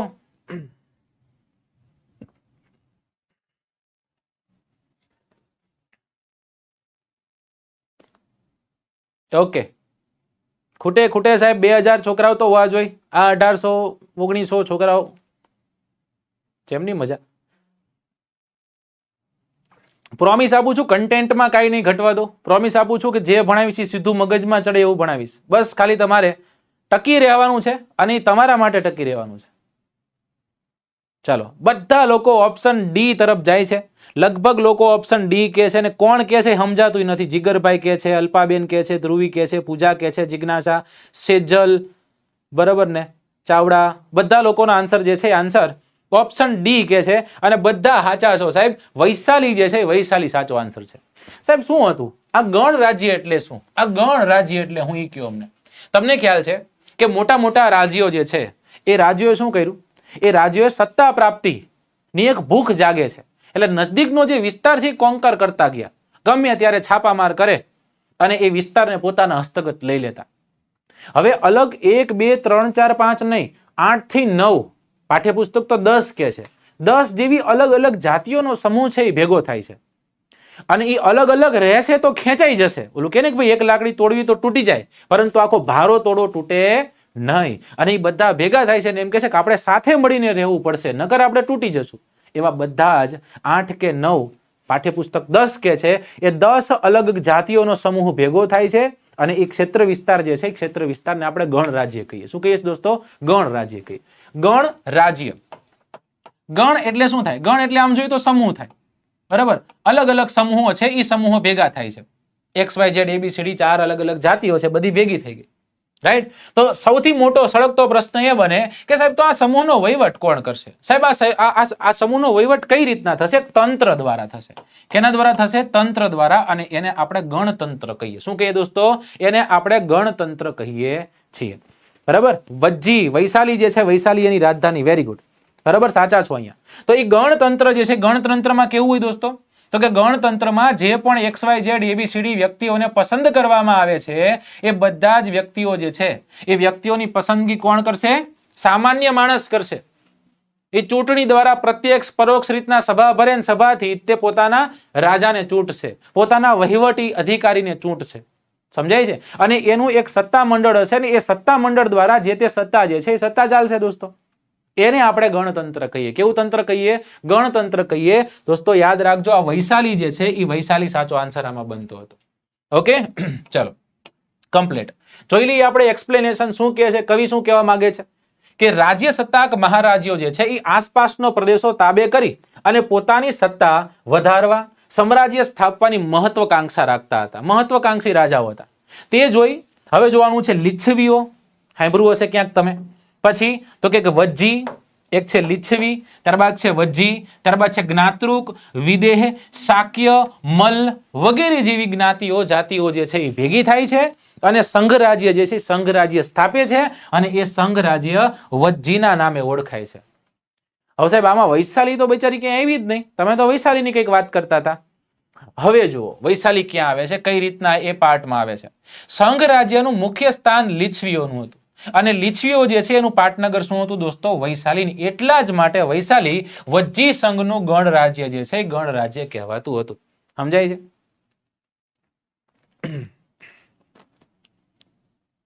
પરમાર પરેશભાઈ, સાહેબ તમારા જેવા શિક્ષક શાળામાં હોય તો ક્લાસ કરવાની જરૂર ન પડે.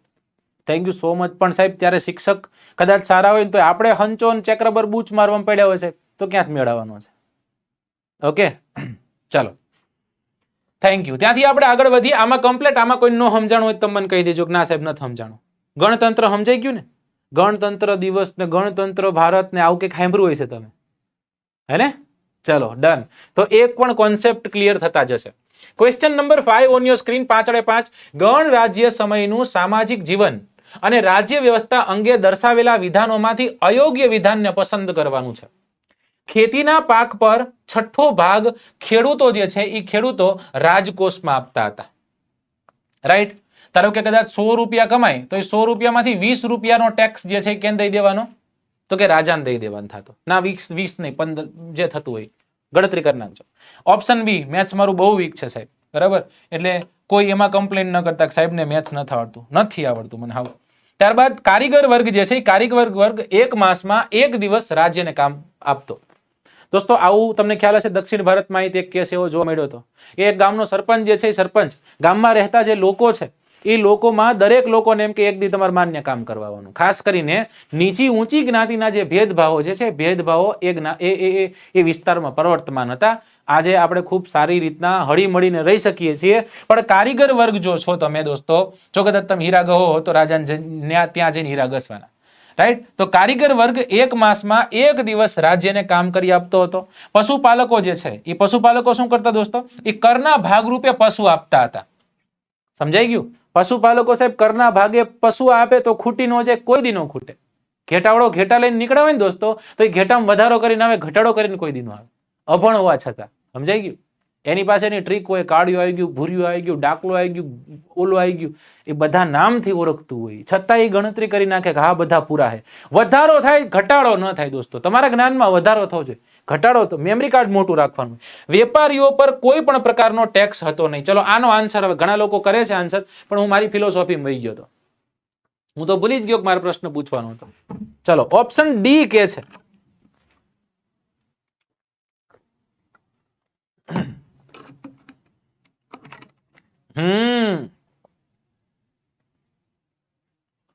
જયેશભાઈ કાથડ, કાલે તમારો પ્રશ્ન હતો એ પ્રશ્નનો મેં તમને આન્સર આપી દીધો છે. રાઈટ? એ જાણી લેજો. ઓકે દોસ્તો યાદ રાખજો ઓપ્શન ડી. જેટલા પણ કે છે એ બધાને મારા તરફથી ખૂબ ખૂબ અભિનંદન કે તમે 1 કરોડ રૂપિયાના આશીર્વાદો જીતી ગયા. વેપારીઓ પર કોઈ પ્રકારનો ટેક્સ હતો નહીં, વાત મિથ્યા છે. વેપારીઓ પર પણ જે પણ ઇમ્પોર્ટ એક્સપોર્ટ થાય છે, જે પણ વ્યાપાર થાય, વ્યાપાર ઉપર રાજા ટેક્સ લઈ લેતો. રાઈટ? તો ગણતંત્ર આમ જોઈએ તો સારું હતું, કારણ કે ગમે એમ કરીને ચલાવવાનું હતું ને. સમજાય છે દોસ્તો? યાદ રાખજો, આપણે એમ થાય કે મારો ટેક્સ લઈ જાય, પણ ટેક્સ કદાચ ન લે તો રાજ્ય ચાલે કેમ? રાઈટ? તો આ ટેક્સેશન જે છે એ હોવું જોઈએ ને આ રીતના કંઈક ટેક્સેશન રહેતું હતું એમાં.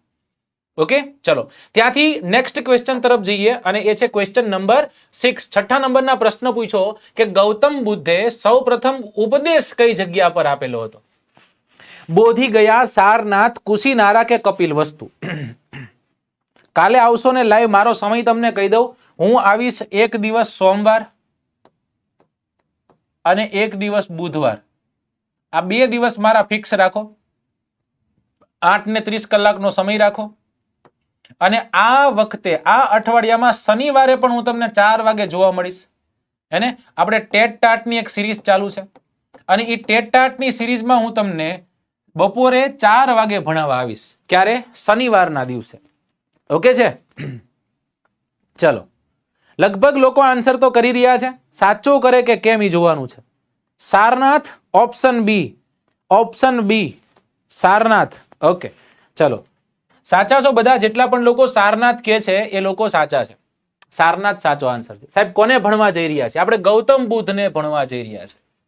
રાઈટ? જેને આપણે એશિયાના જ્યોતિર્પુંજ તરીકે ઓળખીએ છીએ, જેને આપણે તથાગત તરીકે ઓળખીએ છીએ, એવા ભગવાન ગૌતમ બુદ્ધને ભણવા જઈ રહ્યા છે. વૈદિક સભ્યતાની વાત કરીએ તો ઉત્તર વૈદિક કાળ, વૈદિક કાળ અને ઉત્તર વૈદિક કાળમાં, ખાસ કરીને વૈદિક કાળમાં તો ઠીક હતું, પણ ઉત્તર વૈદિક કાળનો જ્યારે સમય આવે છે એ સમય દરમિયાન મોનોપોલી બની ગઈ હતી બ્રાહ્મણોની. રાઈટ? પશુ હત્યા, ખાસ કરીને જે સમય દરમિયાન યજ્ઞોની બધા થતા ત્યારે રાજા જે છે રાજા પાસે મૂંઘાડાટ યજ્ઞો કરાવતા. રાઈટ? રાજસૂહી ને યશ્વમેઘ ને આ બધા. અને કદાચ રાજા સક્ષમ નથી, એને પોતાની ફીસ, એ સમયની ફીસ કહેવાતી, જે ફીસ ચૂકવવા માટે તો પોતાની કન્યા જે છે એનું પણ દાન થતું. કન્યાદાન હકીકતમાં આવી રીતના કન્યાનું દાન, પોતાની પુત્રીને કોઈ ઋષિ સાથે વર્ણાવે. રાઈટ? હવે સમાજ જે છે એ સમાજ અકડું બનવાનો છે, કોઈ ઓપ્શનની શોધમાં જવાનો છે, અને આ સમય દરમિયાન 2 એવા ધર્મો જે છે એ ધર્મો અસ્તિત્વમાં આવે છે. એ ધર્મોનું એક્સેપ્ટન્સ એટલું ઝડપી અને એટલું ઈઝી હતી કે વાત જવા દો. તમામ જ્ઞાતિઓ, ભગવાન બુદ્ધે પોતાના પ્રથમ જે ભિક્ષુક હતો, જેને પોતાનો શિષ્ય માયનો દોસ્તો, રાઈટ, એ શૂદ્ર હતો. શૂદ્રને ખુદની નજીક રાખ્યા હતા. શૂદ્ર જ નહીં, બધા લોકો માટે પ્લેસ હતું.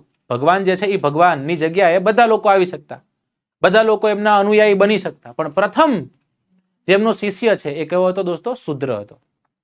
તો એ ઊંચ નીચના જે ભેદભાવો છે એ ઊંચ નીચના ભેદભાવો અહીંયાથી થોડાક દૂર થાય છે.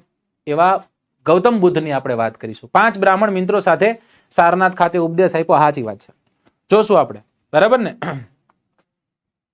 ઓકે, એક્સપ્લેનેશન આપવું એની પહેલા એક નાનકડી એવી જાહેરાત, જે છોકરાઓ છે એને ખબર છે, જે નથી કદાચ લાસ્ટ લેક્ચરમાં નહોતા એને કદાચ નહીં ખ્યાલ હોય તો જણાવી દો દોસ્તો.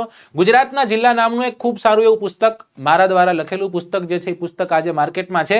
જો કદાચ તમારે પુસ્તક પરચેસ કરવું છે તો વેબ સંકુલ નામની એપ્લિકેશનને ડાઉનલોડ કરી હશે. એમાં નીચે જે ઓલા 5 ઓપ્શન આપ્યા હશે, હોમ ને બધું, એમાં બાય બુકનું ઓપ્શન હશે, એમાં જવાનું છે અને એમાં આપણું પુસ્તક પસંદ કરી લેવાનું છે. ત્યાંથી પેમેન્ટ થઈ જશે અને ત્યાંથી ડિલિવરીનો મેસેજ આવી જશે અને 2 કે 3 વર્કિંગ ડેમાં તમારા ઘરે પુસ્તક પહોંચી જશે. સાહેબ શું કામ આવું કહો છો? એની પાછળનું કારણ એ છે, નેક્સ્ટ વીક કે પછી નેક્સ્ટ ટુ નેક્સ્ટ વીક આપણે ગુજરાતના જિલ્લાઓની સિરીઝ ચાલુ કરવાના છે. હું તમને જિલ્લો આપી દઈશ, તમારે જિલ્લો વાંચવાનો છે અને એ જિલ્લામાં ક્વેશ્ચન કરીશ.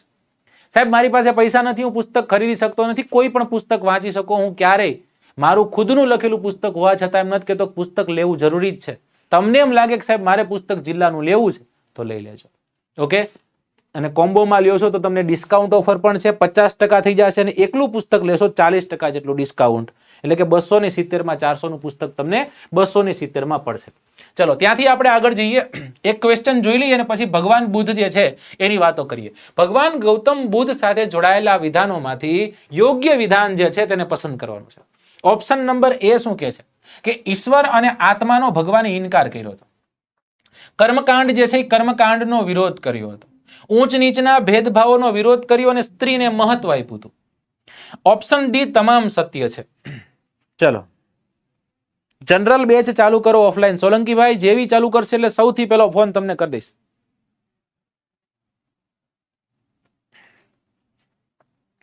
થશે થશે થશે, બધું થશે, ચિંતા ન કરો.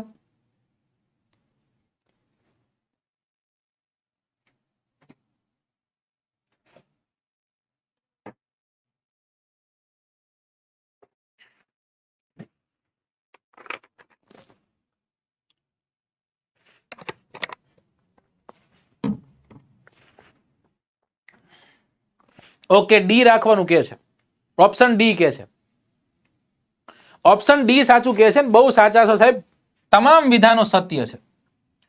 દોસ્તો, ઈશ્વર અને આત્માનો ઇનકાર, કર્મકાંડનો વિરોધ, ઉચ્ચ નીચના ભેદભાવનો વિરોધ અને સ્ત્રીને મહત્વ.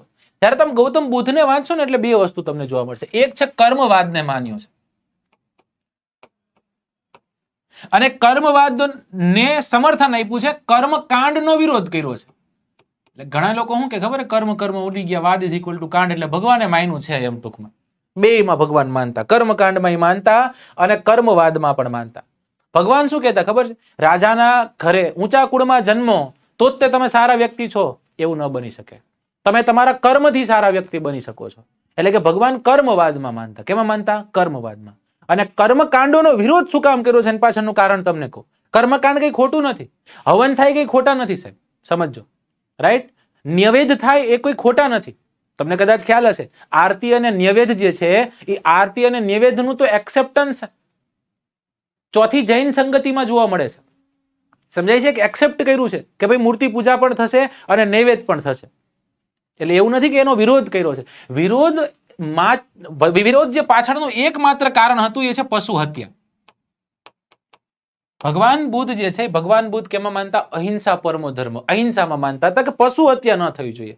અબોલને આપણે કેમ કાપી શકીએ? આપણા ખુદના માટે કોઈની જિંદગી કઈ રીતના આપણે લઈ શકીએ? એટલે ભગવાન બુદ્ધે કર્મકાંડ જે છે, કર્મકાંડનો વિરોધ કર્યો છે. ઉચ્ચ નીચના ભેદભાવનો વિરોધ કર્યો છે અને સ્ત્રીઓને મહત્વ આપ્યું છે. ભગવાન બુદ્ધ એ સમય દરમિયાન સાહેબ વિચાર તો કરો, આજથી અંદાજિત 2700 વર્ષ પહેલાની વાત કરું છું. આજથી અંદાજિત 2700 વર્ષ પહેલા ભગવાન બુદ્ધ એમ કહેતા કે પુરુષ અને સ્ત્રી સમાન છે અને પુરુષ, સ્ત્રી વગર પુરુષ પાંગડો છે. સ્ત્રી એટલે કે પ્રકૃતિ, સ્ત્રી વગર પુરુષ જે છે એ પુરુષનું કઈ અસ્તિત્વ જ નથી. ભગવાન એવું માનતા. આનંદના કહેવાથી, પોતાના શિષ્ય આનંદના કહેવાથી પ્રથમ સ્ત્રી ભિક્ષુક જે છે એને પોતાના શરણમાં લીધી હતી ભગવાને. એ પણ યાદ રાખજો, આનંદ એનો અતિ પ્રિય શિષ્ય હતો. શું નામ હતું? આનંદ. છેલ્લે ભગવાન જયારે પોતાનો જીવ છોડે છે દોસ્તો, એક નાનકડી ઘટના કહું, નાનકડી વાત કહું. એક લુહારને ત્યાં ભગવાન જમણ લે છે, છેલ્લું જમણ. છેલ્લી વખત ભગવાન બુદ્ધ એક લુહારને ત્યાં જમે છે અને એવું કહેવાય છે કે પછી તરત જ તે ભગવાને પોતાનો જીવ ત્યાગ કરવાનો હતો, સમય થઈ ગયો સાહેબ. કેટલા દિલદાર હશે એ સમજો. અને ભગવાન બુદ્ધે પોતાના શિષ્ય આનંદને કીધું કે લુહારને બોલાય આવ. અને જો કદાચ તું લુહારને બોલાય આવીશ, કદાચ એ અહીંયા પહોંચે ને હું ન હોય તો એ લુહારને કહેજે કે તારા જમણના કારણે ભગવાનનો જીવ નથી ગયો. મારો જીવ તારે ત્યાં જઈમો એટલા માટે નથી ગયો, પણ મારે તો જીવ મૂકવાનો છે, જીવ મૂકવાનો સમય થઈ ગયો છે. એટલે છેલ્લું જમણ છે એ લુહારને ત્યાં લીધું તેવું કહેવાય છે. સમજાય છે?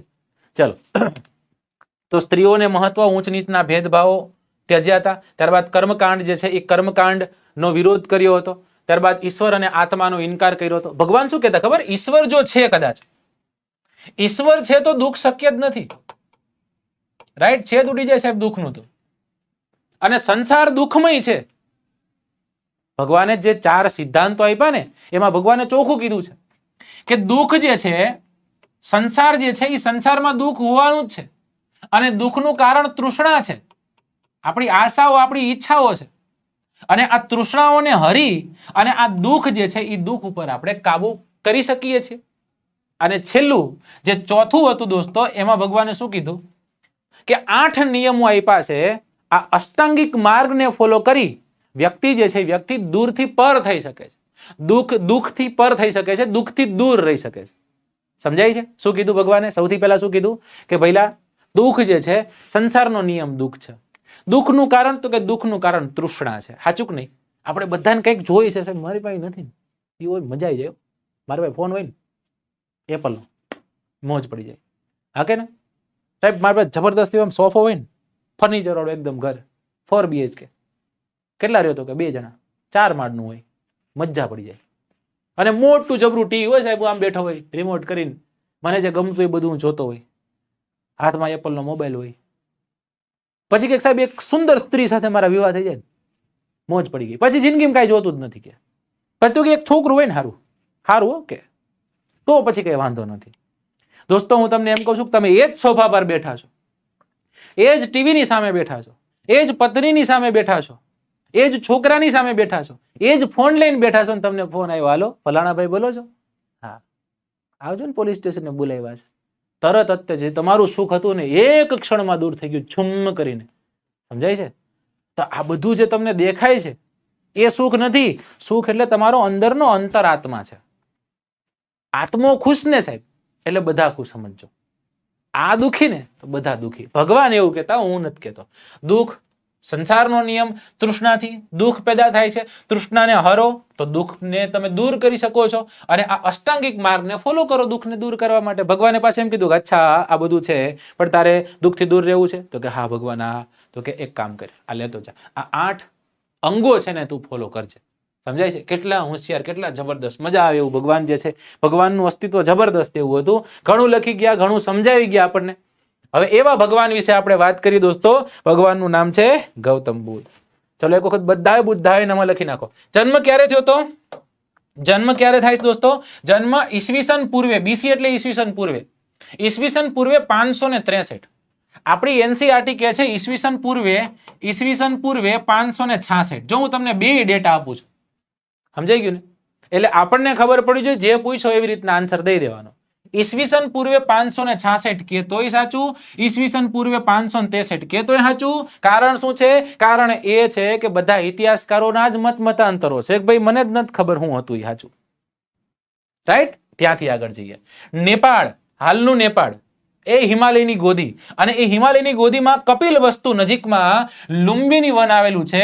એ લુંબિન વનમાં એક શાક્ય કુળના એક રાજા જે છે, શાક્ય કુળના જે પ્રધાન છે, શાક્ય ક્ષત્રિય કુળના જે પ્રધાન છે, એ પ્રધાનને ત્યાં ભગવાનનો જન્મ થયો હતો. નામ શું છે દોસ્તો? સિદ્ધાર્થ છે. શાક્ય કુળના ક્ષત્રિય હતા. શુદ્ધોધન જે છે, શુદ્ધોધન એમના પિતા છે, જે શાક્ય ગણરાજ્યના પ્રધાન હતા, ચૂંટાયેલા. સાહેબ આવું તો ક્યાંક સાંભળ્યું હતું.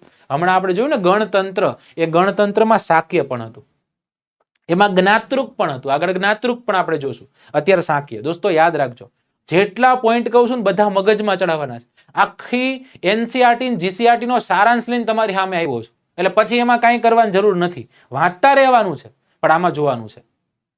Okay done? ચલો ત્યાંથી આગળ જઈએ. માતાનું નામ શું હતું? હમણાં કોઈએ કહી દીધું કે સાહેબ માતા જે છે માતાનું નામ હતું માયાદેવી અથવા તો મહામાયા. હવે મહામાયા લખ્યું હોય તો આપણે ખભા ઊંચા નહીં કરવાના, સાહેબ તમે તો એ કીધું હતું. માયાદેવી ઈ જ મહામાયા. ભગવાન સિદ્ધાર્થ એટલે ગૌતમ બુદ્ધનો જેવો જન્મ થાય છે, જન્મના માત્ર 7મા દિવસે માતાનું અવસાન થાય છે. અને માતાનું અવસાન થતા માયાદેવીના જ તે બહેન, જેનું નામ હતું પ્રજાપતિ ગૌતમી, એ પ્રજાપતિ ગૌતમી જે છે, પ્રજાપતિ ગૌતમી ભગવાનનો ઉછેર કરે છે, એટલે એમને આપણે પાલક માતા કહીએ છીએ. અને આટલું જ નહીં, ઇતિહાસનો લગભગ પહેલો એવો કિસ્સો હશે કે કોઈ માતાએ પોતાના પુત્રને ગુરુ બનાવ્યો હોય. રાઈટ? ગૌતમી છે ને, એ ગૌતમી ભગવાન બુદ્ધ એટલે કે સિદ્ધાર્થના એક શિષ્ય તરીકે રહ્યા હતા. રાઈટ? તો આટલી વાતને યાદ રાખવાની છે. પત્ની તો કે યશોધરા, પુત્રનું નામ રાહુલ હતું, કંથક નામનો ઘોડો, સારથી ચાણ, જીસીઆરટીમાં છન્ન કહે છે. શું કહે છે? છન્ન નામનો એનો એક સારથી હતો. ત્યાંથી આગળ છે બધું હું તમને હમણાં લખીને પણ સમજાય, ચિંતા ન કરતા. ગૌતમ બુદ્ધ જે છે એ ધર્મનું મૂળ તત્વ ધરાવતા હતા. બૌદ્ધ ધર્મનું મૂળ તત્વ જ્ઞાન જે છે એ 4 આર્ય સત્ય, રાઈટ, આર્ય અષ્ટાંગિક માર્ગો જે છે એ છે. રાઈટ? આ 4 સત્ય મેં તમને કહી દીધા કે જીવન જે છે એ દુઃખથી ભરેલું, બધાને ખબર છે. ઈચ્છા જે છે એ તમામ દુઃખનું કારણ છે, એટલે કે તૃષ્ણા એટલે કે દુઃખનું કારણ. ઈચ્છા મારવાથી દુઃખ મટી જાય છે, ભગવાને કીધું છે. અને ચાલો તમારે મટાવવું જ છે, તમને એક નાનકડી ચોપડી આપું, અને એ છે આર્ય અષ્ટાધ્યાયી માર્ગ. આ માર્ગો જુઓ, આને તમે અનુસરો એટલે તમારે અંદર રહેલી ઈચ્છાઓ તૂટશે. જેવી ઈચ્છાઓ તૂટશે દોસ્તો, એટલે તમે દુઃખથી પર થઈ જાશો. કેવા થઈ જાશો? દુઃખથી પર થઈ જવાના છો. ચલો ત્યાંથી આગળ જઈએ. તમે એમ કહેવાનો સાહેબ અષ્ટાંગિક માર્ગ એટલે કયા? આ અષ્ટાંગિક માર્ગ કયા કહેવાય? સમ્યક દ્રષ્ટિ છે, સારી દ્રષ્ટિ હોવી જોઈએ. સમ્યક સંકલ્પ છે, વાણી, પાણી અને વાણી વિચારીને વાપરો. જોજો દોસ્તો, તમે જોજો ઘણું બોલ કરતો હોય ને, દિલનો ચોખ્ખો માણસ હોય છે, પણ જે બોલ બોલ બોલ બોલ કરતો હોય એ વ્યક્તિ અને શાંત બેસતો હોય, શાંત પ્રકૃતિનો વ્યક્તિ, જયારે તમે જુઓ ને એમાં શાંત પ્રકૃતિનો જે વ્યક્તિ છે જીતતો હોય છે. જોજો. એટલે ઓછું બોલવું, જ્યાં જરૂર પડે ને ત્યાં જ બોલવું. એટલે ગુરુ મૂવી તમે કદાચ જોયું હોય તો 2 દી બોલતો જ નથી, ત્રીજે દી બોલ્યો. એટલે તું 2 દી ન બોલ્યો તો કે ત્રીજે દી આટલું બચાવીને રાખ્યું. રાઈટ? તો સમ્યક વાણી છે, સમ્યક કર્તાવ છે, કર્માજ છે, સમ્યક આજીવ છે, ત્યારબાદ સમ્યક વ્યાયામ છે, કસરત પણ કરવી જરૂર છે, સમ્યક સ્મૃતિ અને સમ્યક સમાધિ છે. ભગવાને આ 8 માર્ગો આપેલા છે. આ 8 માર્ગો અને સામે આપણો એક માર્ગ, અને એ છે મોબાઈલ. સમજાઈ ગયું ને? ભગવાન બુદ્ધ કહી ગયા આ બધાને ફોલો કરો, હું એમ કહું ખાલી મોબાઈલ ને મૂકી દો, જરૂર પૂરતો જ લ્યો, એટલે લગભગ વાંધો નહીં આવે. સમજાઈ ગયું? ઈચ્છાઓ બધી તૂટી જશે, મોબાઈલ હાથમાં તૂટી જશે. તો ચલો ત્યાંથી આપણે આગળ આવીએ દોસ્તો. નિર્વાણ પ્રાપ્તિ માટે 10 શીલો આપેલા છે. એટલે કે તમે જિંદગી જીવો છો, સારી જીવવાની છે, અને જ્યારે તમારે નિર્વાણ એટલે કે તમારું મૃત્યુ થાય એની પહેલા શું શું કરવું જોઈએ? તમે દોસ્તો ભગવાન મહાવીર સ્વામી સાથે જોડાયેલા ઓલા 5 વ્રતો તમને કદાચ યાદ હશે. સત્ય, અહિંસા, અસ્તેય, અપરિગ્રહ અને બ્રહ્મચર્ય. જેમાં મહાવીર સ્વામીએ બ્રહ્મચર્ય આપ્યું હતું. સત્ય એટલે સાચું બોલવું, અસત્ય એટલે અસ્તેય એટલે ચોરી ન કરવી. બરાબર? સત્ય, અહિંસા, અહિંસા એટલે હિંસા ન કરવી. સત્ય, અહિંસા, અસ્તેય, અપરિગ્રહ, સંગ્રહખોરી ન કરવી. સમજાઈ ગયું? હોનાના બિસ્કીટો પડ્યા હોય ને બસ ભાઈ હોનાના બિસ્કીટો ભેગો કરવામાં જ વયો જાય, કોઈ દી વાપરી જ ન શકે, અને એના ઘર નળ જ પાકે. સમજો. રાઈટ? અને 5મું જે ભાગ જે છે એ છે બ્રહ્મચર્ય. બ્રહ્મચર્યના પાછા પાઠ હતા. બ્રહ્મચર્ય એટલે શું? કદાચ તમે વિવાહ કરી લીધા છે છતાંય બ્રહ્મચર્યનું પાલન કરી શકો. સમજાય છે? એવું નહીં કે જે વ્યક્તિ વિવાહ કરી અને પોતાનું બૈરું મૂકીને જવાનું, એવું નહોતું. ભગવાને બધા માર્ગો કાઢીને દીધા હતા. આ તો છે જ. આની સાથે સાથે બીજા 5 કયા હતા દોસ્તો? તો કે ટાઈમ વગરનું ભોજન, સમય વગરનું ભોજન. બધાને ખબર છે, ડોક્ટર પાસે જાણ કે સમયે જમી લેવું, ડ્રિંક ઓફ વોટર.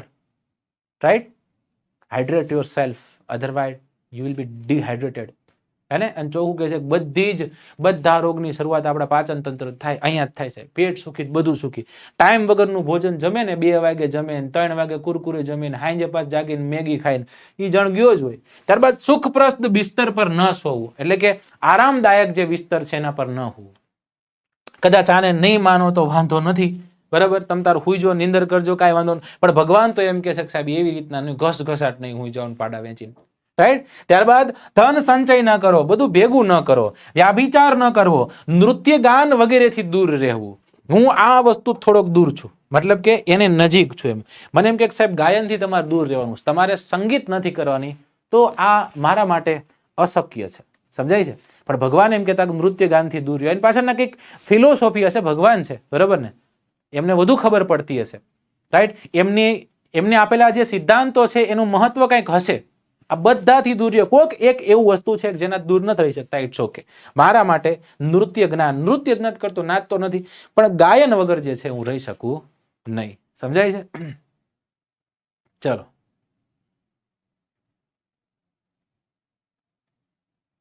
ઓકે. તો એક લડકારી દો. હમણાં અષાઢી બીજ ગઈ ને, તો અષાઢી બીજ ને હેજી કોટે મોર ટહુકિયા અને વાદળ ચમકી વીજ, એ મારા રુદાને રાણો હાંભર્યો, અરે રે જોને આવી અહાઢી બીજ, મારા રુદાને રાણો હાંભર્યો, જોને આવી અહાઢી બીજ. ચલો હવે આપણે આગળ જઈએ. આટલું કહી દીધું. 10 શીલો જે છે એનું પાલન કરવાનું કીધું તું. અહિંસા, અસ્તેય, સત્ય, અસ્તેય, અપરિગ્રહ, સોમરસનું પાન ન કરવું. બરાબર? ચલો ત્યાંથી આગળ વધીએ આપણે દોસ્તો. હવે ભગવાન બુદ્ધ જે છે, ભગવાન બુદ્ધની થોડીક વાતો મારે તમારી સમક્ષ મૂકવીશ. તમને ખ્યાલ તો છે, પણ છતાં એક વખત કઈ જગ્યાએ જન્મ થયો તમને ખ્યાલ છે કે નેપાળ જે છે, નેપાળમાં હિમાલયની તળેટીમાં ભગવાનનો જન્મ થાય છે. કયા કુળમાં થાય છે? તો કે ભાઈ શાક્ય જે છે, શાક્ય કુળ, શાક્ય ક્ષત્રિય કુળમાં ભગવાનનો જન્મ થાય છે. બધાને ખબર છે દોસ્તો. ભગવાન જે છે, ભગવાન જેવા મોટા થતા હોય એક ઋષિનો ભેટો થાય છે. ભગવાનને જોવે છે, એના મુખારવિંદ, એના તેજને જોઈને એમ કહે છે કે સાહેબ બહુ મોટો એવો જ્ઞાની થશે, બહુ મોટો એવો સુધારક થશે, અને ધર્મના માર્ગે આખા વિસ્તારને ખેંચી જશે, પોતાની તરફ ખેંચશે, એવી આ તાકાત ધરાવનારો વ્યક્તિ બનશે મોટો થઈને. રાજા હોય, હું એમ કહું મારે 2000 વીઘા જમીન હોય તો હું તો એવું જ વિચારું ને કે મારો છોકરો બેઠો બેઠો મજા કરે એમ. સમજાઈ ગયું? હીરા ગહવા ન જાય. એટલે રાજાએ શું કર્યું? પોતાના પિતા જેનું નામ હતું શુદ્ધોધન. એ શુદ્ધોધન જે છે, શુદ્ધોધન શું નક્કી કરે છે કે મારો દીકરો રાજા બનવો જોઈએ ભાઈ. અને એટલા જ માટે નાની ઉંમરે યશોધરા સાથે વિવાહ કરી દે છે અને એમને ત્યાં રાહુલ નામનો પુત્ર પ્રાપ્તિ થઈ જાય છે.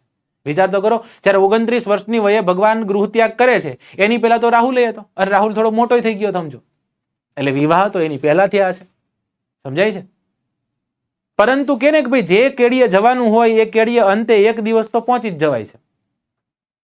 એક દિવસ પોતાના ઘોડા જેનું નામ હતું કંથક અને પોતાનો સારથી જેનું નામ હતું છન્ન, એની સાથે ભગવાન નગરચર્યામાં નીકળે છે.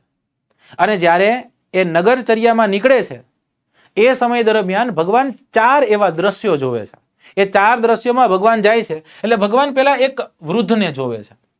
એટલે વૃદ્ધ જે છે એ વૃદ્ધને જોઈને ભગવાન એમ કે છે, નહીં, એક દર્દીને જોવે છે. દર્દીને જોઈને ભગવાન એમ કે છે, પૂછે છે પોતાના સારથીને કે છન્ન આ જણ શું કરે છે, કે કેમ કે માથે હાથ રાખીને બેઠો? કે તો કે ભગવાન આ દર્દી છે.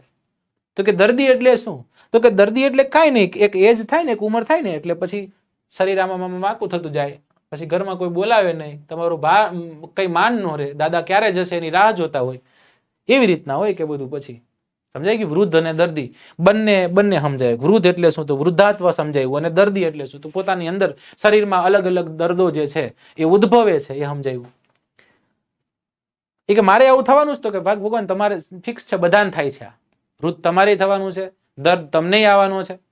ત્યાંથી આગળ જઈએ. ભગવાન એક શબને જોવે છે. 4 જણા જે છે એ 4 જણા ખેંચી જતા હોય છે શબને, જેને આપણે ગુજરાતી ભાષામાં કાંધિયા કહીએ. એ 4 કાંધિયા જયારે લઈને જતા હતા, ભગવાન કે છન ઉભો રહી જા, ઉભો રહી જા. જણ આ શું છે? કે વ્હાઈટ કલરના કપડાના બધું શું? કે તો કે આમાં એવું છે ભગવાન, આપણે ઓલા બેન જોયા નહોતા વૃદ્ધને ને, તો કે મનુષ્ય એક સમય સુધી જ જીવી શકે છે, પછી તો કે પછી એનો અંતરાત્મા ખૂટી જાય છે અને વ્યક્તિ મૃત્યુ પામે છે. એટલે કે એમાં શું થાય? કે એમાં પછી કઈ નહીં, કે પછી કેવી જેવી રીતના પથ્થર પડ્યો હોય એવી રીતના અંદર જીવ ન રહે. તો કે ઠામુકો નહીં ભગવાન. તો કે મારે નહીં, તો કે તમને ભગવાન એક સમય આવશે તમારે નહીં રહે. કે ભગવાન કે ભાઈ રે કરી રાઈટ. પછી થોડાક આગળ જાય છે ને તો એક તપસ્વીને જોવે છે, અને તપસ્વીનું મુખારવિંદ જોઈને જ ભગવાનને આનંદ આવે છે કે એકદમ આ ગલગોટો જણ છે કોણ? કે તો કે ભગવાન ઈ તપસ્વી છે. તો કે તપસ્વી એટલે કાંઈ નહીં, એને કે સંસાર મૂકી દીધું. સંસાર એટલે શું નથી ખબર, વિચારો.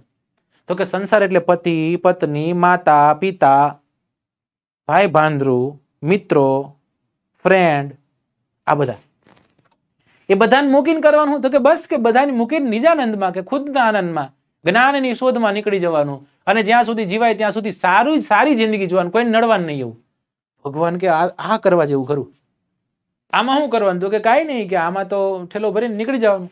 હમ તો ફકીર આદમી હે, જોલા નીકળ કે લેકર નીકળ જાયંગે, એવી રીતના. તો ભગવાન કે કાંઈ વાંધો નહીં, તો આપણે આ કરવાનું થાય છે. ભગવાન ત્યાં છન્નને પોતાના કંથક જે છે એ કંથકને પકડાવીને કહે છે કે તું વયો જા અને હું અહીંથી મારા માર્ગે વયો જાઉં. આલાલ કલમનો આશ્રમ છે, એ આશ્રમમાં જાય છે. એ આશ્રમમાં 5 બ્રાહ્મણોનો ભેટો થાય છે, અને એ 5 બ્રાહ્મણો સાથે ભગવાન જે છે, ભગવાન પેલા તો અનજળનો ત્યાગ કરી દે છે. થોડાક સમય પછી ખબર પડે કે આવું ન કરે. અનજળનો ત્યાગ કરવાથી જ્ઞાન પ્રાપ્તિ થાય, વાત ખોટી. બહુ ભૂખોરી, એમ થતું નથી. બરાબર. પછી ભગવાન એ જ સત્યની શોધમાં જે છે, સત્યની શોધમાં નીકળી જાય છે. ઉરુગવેલા નામની જગ્યા, એટલે કે આજનું બોધી ગયા. એ બોધી ગયા ખાતે 29 વર્ષની ઉંમરે નીકળેલા સિદ્ધાર્થ છે, 6 વર્ષ અંદર એડ કરો, 35 વર્ષના થયા. વૈશાખી પૂર્ણિમાના દિવસે ભગવાનનો જન્મ થયો હતો, વૈશાખ સુદ પૂનમને દિવસે. અને એ જ વૈશાખી પૂર્ણિમાને દિવસે જ્ઞાન પ્રાપ્તિ થાય છે, જેને સંબોધિની પ્રક્રિયાના નામે ઓળખવામાં આવે છે. અને એ સંબોધિની પ્રક્રિયા થાય છે, જ્ઞાનની પ્રાપ્તિ થાય છે, એટલા માટે બુદ્ધ કહેવાય છે. શું કહેવાય છે દોસ્તો? બુદ્ધ કહેવાય છે. હવે તો જ્ઞાની બન્યા.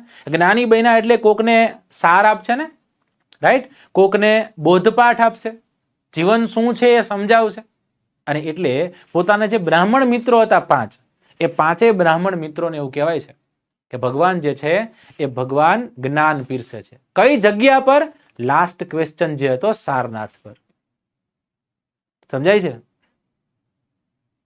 ચલો, ઓકે. લાઈક કરવાનું જેને બાકી રહી ગયું લાઈક કરી દેજો ભાઈ. GCRT માં 30 વર્ષ છે. હા, હું તમને એ જ કહું છું. હમણાં હું તમને બધાના ગેપો સમજાવીશ. GCRT માં 30 છે. પછી આની પહેલાની જે વાત કરી એમાંય થોડાક લોચા છે. કઈ રીતના લોચા છે? જો હું કઈ રીતના કહું છું, 29 વર્ષે ગૃહ ત્યાગ, 6 વર્ષ જે છે ભગવાન જ્ઞાનની પ્રાપ્તિનો સમય લે છે, અને 45 વર્ષ જે છે 45 વર્ષ ભગવાન બોધપાઠ આપે છે. એટલે 80 વર્ષની પોતાની જિંદગી છે. જ્યારે GCRT શું કહે છે? GCRT 30 વર્ષ કહે છે. એવી જ રીતના આપણે મેં તમને 563 ઈસવીસન પૂર્વે 563 અને 566 કીધું છે. આ બેમાં ફ્લેક્સિબલ રહેવાનું. શું રહેવાનું દોસ્તો? બેમાં ફ્લેક્સિબલ રહેવાનું છે. સમજાય છે? ચલો, ગુંજનબેન એમ કહે છે કે 29 આવે બુદ્ધ મહાવીર.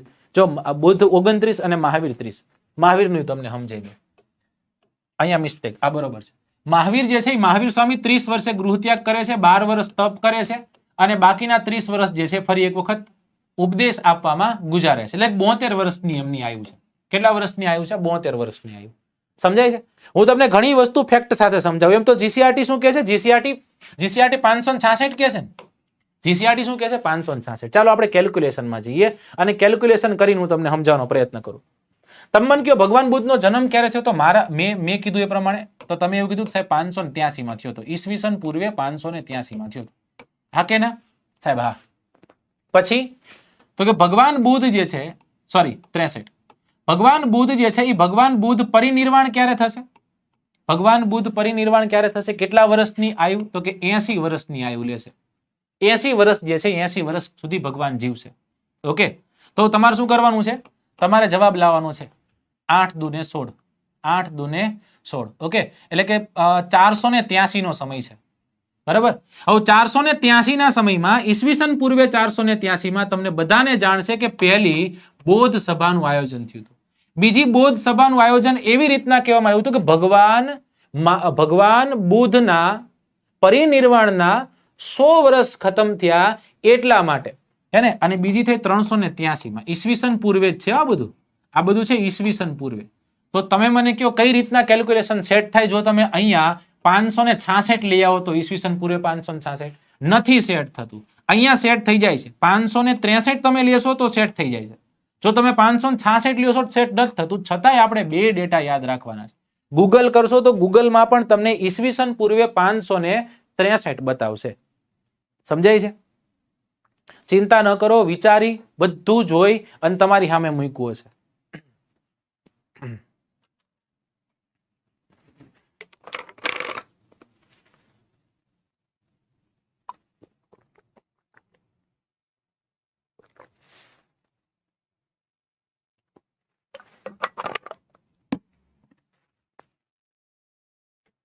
સર પણ માન્ય જિલ્લાને ગણે. 6ઠા ધોરણની GCRT લખ્યું છે હિમાલય એક પર્વત છે. હિમાલય પર્વતમાળા છે. 6ઠા ધોરણની GCRT જૂની GCRT લખ્યું હિમાલય ભારતમાં આવેલો છે. સાચી વાત છે. 6ઠા ધોરણની તે GCRT લખ્યું એવરેસ્ટ ભારતનો ભાગ છે. આ GCRT લખેલું છે. હવે તમે એમ કહો સાહેબ આમાં તા લખેલું છે, આમાં તમે ખોટું કરાવો છો, એવું ન ચાલે.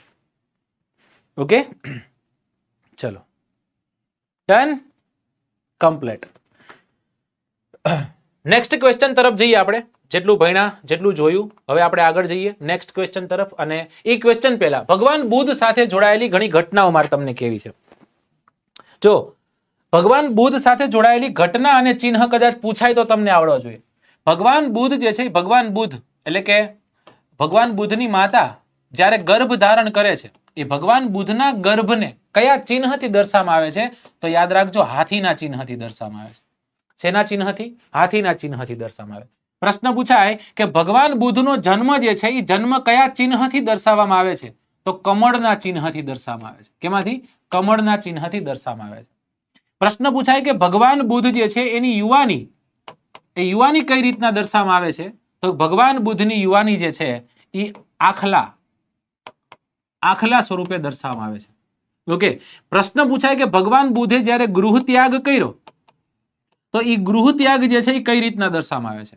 તો ગૃહ ત્યાગ જે છે એ ઘોડો એટલે કે અશ્વથી દર્શાવવામાં આવે છે. ઓકે, ભગવાને ગૃહ ત્યાગ કરી લીધો. ભગવાન જે છે એને જ્ઞાનની પ્રાપ્તિ થાય છે, અને જ્ઞાનની પ્રાપ્તિ થતા ભગવાન બુદ્ધ શું કરશે? ઉપદેશો આપશે. તો ભગવાનની જ્ઞાનની પ્રાપ્તિ અને ભગવાનના ઉપદેશો જે છે એને આપણે કયા સાઇન થી દર્શાવીશું દોસ્તો? તો કે એ આપણે દર્શાવીશું ચક્રથી, કારણ કે ચક્ર પરિવર્તન થયું હતું ને, રાઈટ? ઓકે, ચલો તો હાથી, કમળ, આખલા, ઘોડા, ચક્ર. ત્યારથી આગળ ભગવાનનું પરિનિર્વાણ થયું. શું થયું? પરિનિર્વાણ. પરિનિર્વાણ એટલે ભગવાન મૃત્યુ પામ્યા. તો એ પરિનિર્વાણને આપણે કઈ રીતના દર્શાવીએ છીએ? તો પરિનિર્વાણને આપણે પદ ચિહ્નથી દર્શાવીએ છીએ. ભગવાનનું પરિનિર્વાણ થયું, એના અવશેષો ક્યાં ખાંચવામાં આવ્યા હતા, અને એ અવશેષોને આપણે સ્તુપ્ત સ્વરૂપે દર્શાવીએ છીએ. કઈ રીતના દર્શાવીએ દોસ્તો? સ્તુપ્ત સ્વરૂપે દર્શાવીએ છીએ. આવી રીતના કદાચ પ્રશ્ન પૂછાય. પદ્મ પાણીનું ચિહ્ન, હા સાચી વાત છે. ટેટમાં પૂછાય તો કયો જવાબ? જો મેં તમને સમજાવ્યું કઈ રીતના ફ્લેક્સિબલ રહેવાનું, એ તમને સમજાવ્યું મેં, રાઈટ? ઈસવીસન પૂર્વે 566 જે છે એ જવાબ કેમાં આપેલો છે? આપણી GCRT માં આવેલો છે. ઈસવીસન પૂર્વે 563 જે છે ઘણા બધા હિન્દી પ્રકાશનોમાં આપેલો છે, ઘણા બધા ગુજરાતી પ્રકાશનોમાં આપેલો છે. સાથોસાથ તમને એ પણ કહું કે આ જ ડેટા યુટ્યુબ તમે ગૂગલ કરશો તો ગૂગલમાં પણ તમને જોવા મળશે. બધું આવશે. GCRT સમીરભાઈ બધું આવશે. ધીમે ધીમે ધીમે હવરે હવરે બધું આવશે. સ્ક્રીનશોટ લેવા દો. હાલો સાઈડમાં આવી ગયો, જલ્દી ખેંચી લો સ્ક્રીનશોટ.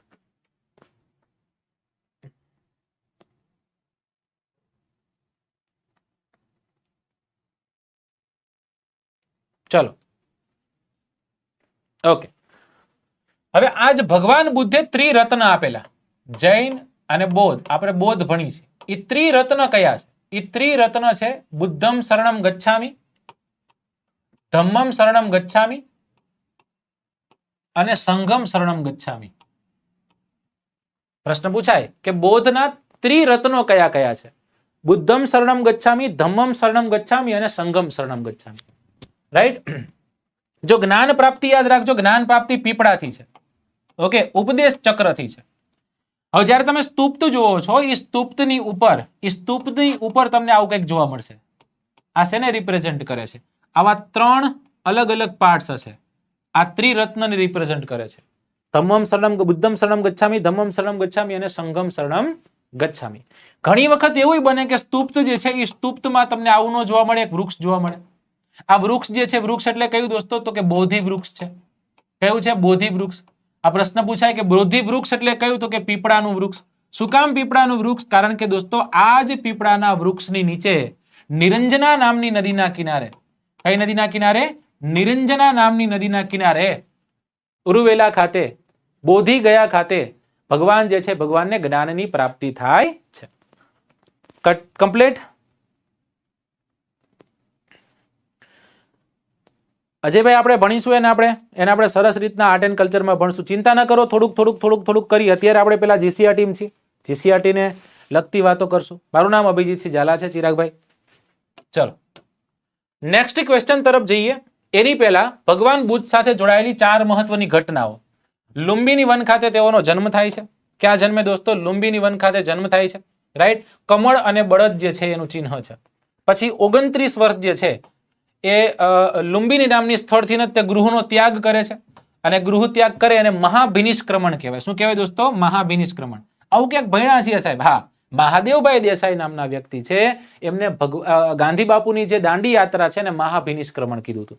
તો એ ભગવાન બુદ્ધ સાથે જોડાયેલી બહુ મોટી એવી ઘટના, જેને આપણે મહાભિનિષ્ક્રમણના નામે ઓળખીએ, જે ભગવાન ગૃહ ત્યાગ કરે છે ત્યારની, અને એ ઘોડાના ચિહ્નથી આપણે દર્શાવીએ છીએ.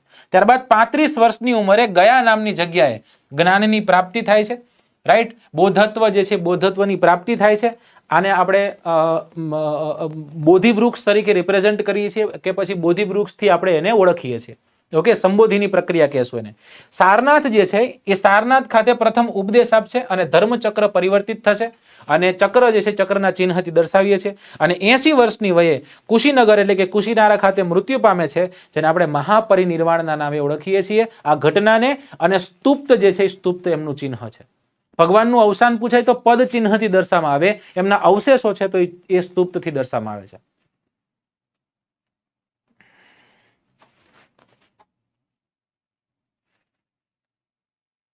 ચલો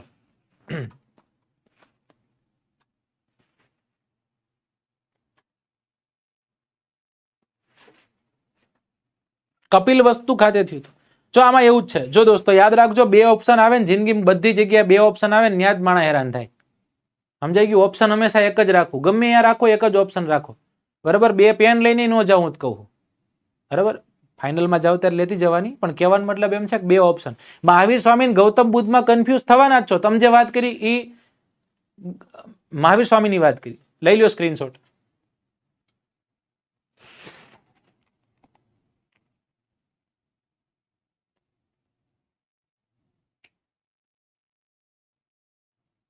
એમના માતાનું નામ માયાદેવી હતું. હમણાં કીધું ને મહામાયા આપણે કઈ પાલક માતા ગૌતમી હતા.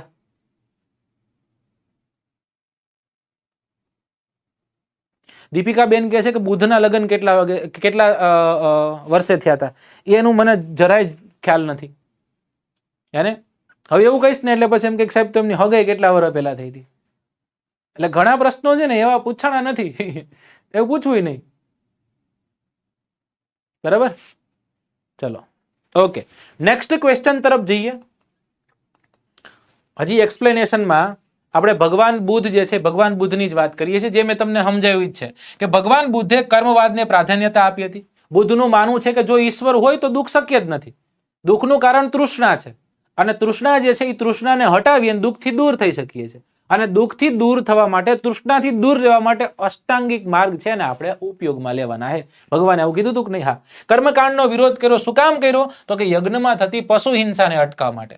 નૈવેદ્યથી ભગવાનને કોઈ તકલીફ જ નહોતી. ઘી હોમાય છે એનાથી તકલીફ જ નહોતી. જવ હોમાય છે એનાથી તકલીફ જ નહોતી. તકલીફ હતી ક્યાંથી? પશુ હત્યા ન થઈ જશે. રાઈટ? અબોલાની હત્યા કરી શકીએ નહીં. મનુષ્ય ઉચ્ચ કુળમાં જન્મ લેવાથી જ મહાન બને એ વાત ખોટી છે. પોતાના કર્મ, સદવિચાર, સત્ય અને અહિંસાની પાલનથી એ સારો વ્યક્તિ બની શકે છે.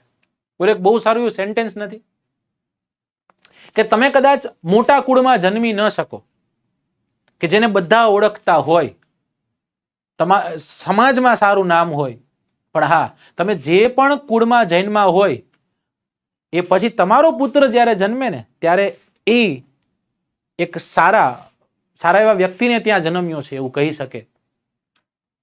એવું વ્યક્તિત્વ તમારું બનવું જોઈએ, એવું વ્યક્તિત્વ નિખારવું જોઈએ. તો ભગવાન બુદ્ધ પણ એ જ કહેતા કે ભાઈ ઊંચા કુળમાં જન્મે તો જ તે ઊંચો કરે નહીં. રાઈટ? ઊંચા કુળનો માનવી નીચા કરે નહીં. વિચાર ગડપણ ભાંગે ગામ પણ ખાતર ના પાડે ખેમરો કેમ. એટલે ભગવાને કંઈક એવી રીતના જ કહી ગયા છે. ચલો question number 8 on your screen. 8મા નંબરનો પ્રશ્ન. આપણે થોડી વાતોમાં વહી ગયા બદલ સોરી. જૈન તીર્થંકરો જે છે એમાં 23મા તીર્થંકર પાર્શ્વનાથ. હા સાહેબ 23મા અમને ખબર છે, પણ હવે પ્રશ્ન છે કે કોના પુત્ર હતા? કાશીના રાજા અહિવર્મનના પુત્ર હતા, કાશીના રાજા અશ્વસેનના પુત્ર હતા, વૈશાલીના રાજા ગૃહવર્મનના પુત્ર હતા, કે વૈશાલીના રાજા અમર્ત્યસેનના પુત્ર હતા? બહુ ઈઝી ક્વેશ્ચન છે, તમને યાદ આવશે.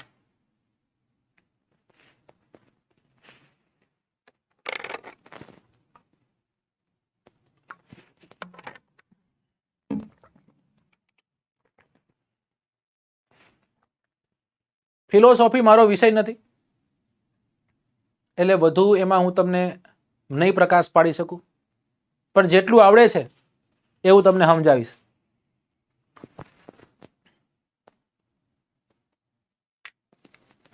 ચલો બી ને ફાઇનલ કરો. ઓકે, લોક કરીને ચાવીનો કરી દઉં છું ઘા ભાઈ. બરાબર? ચલો ઓકે, સાચો આન્સર શું બને દોસ્તો? સાચો આન્સર છે કાશીના રાજા અશ્વસેન ને ત્યાં. અશ્વસેનના પુત્ર હતા, યાદ રાખજો. બહુ મહત્વનું નામ છે, બહુ મહત્વનું નામ. એટલે કે 24 તીર્થંકરોમાં પાર્શ્વનાથજી. ટોટલ કેટલા થઈ ગયા તો મેં કહી દીધા. 24 તીર્થંકરોમાં એટલે 24 સત્ય હોય ને. હવે વારંવાર પૂછાતા પ્રશ્ન જે છે, પ્રશ્ન હું તમને કહી દઉં. એની પહેલા અહીંયા એક ગૃહવર્મા દીધું છે. અશ્વસેન તો છે જ તે. અહિવર્મા, નરપત ને ભૂપત ને આ તમે કદાચ ભણ્યા છો. ક્યાં? આ તમે કચ્છના ઇતિહાસમાં ભણ્યા છો. અમર્ત્યસેન તો તમે કદાચ ભણ્યા હશો, જો કદાચ તમે સાયન્સ સાથે જોડાયેલા હોય તો. આ ગ્રહવર્મા કોણ હતા? ગ્રહવર્મન કોણ હતા? કોઈ મને કહે છે ગ્રહવર્મન વિશે? તમે કેવું આગળ વધું છું. બુદ્ધ અને જૈનમાં શું ફેર? બહુ બધો ફેર ભાઈ. વામાદેવી માતા, સાચી વાત છે. પાર્શ્વનાથ જે છે એનું પ્રતીક સાપ છે, બહુ સાચી વાત છે. ચલો ઓકે, નેક્સ્ટ ક્વેશ્ચન જોઈ લઈએ ને. એક ક્વેશ્ચન પછી એક્સપ્લેનેશન આપું. મહાવીર સ્વામીનો જન્મ કયા વંશમાં થયો હતો? સાતવ કુળમાં, શાક્ય કુળમાં, જ્ઞાતૃક કુળમાં કે ઉપર પૈકી એક પણ નહીં?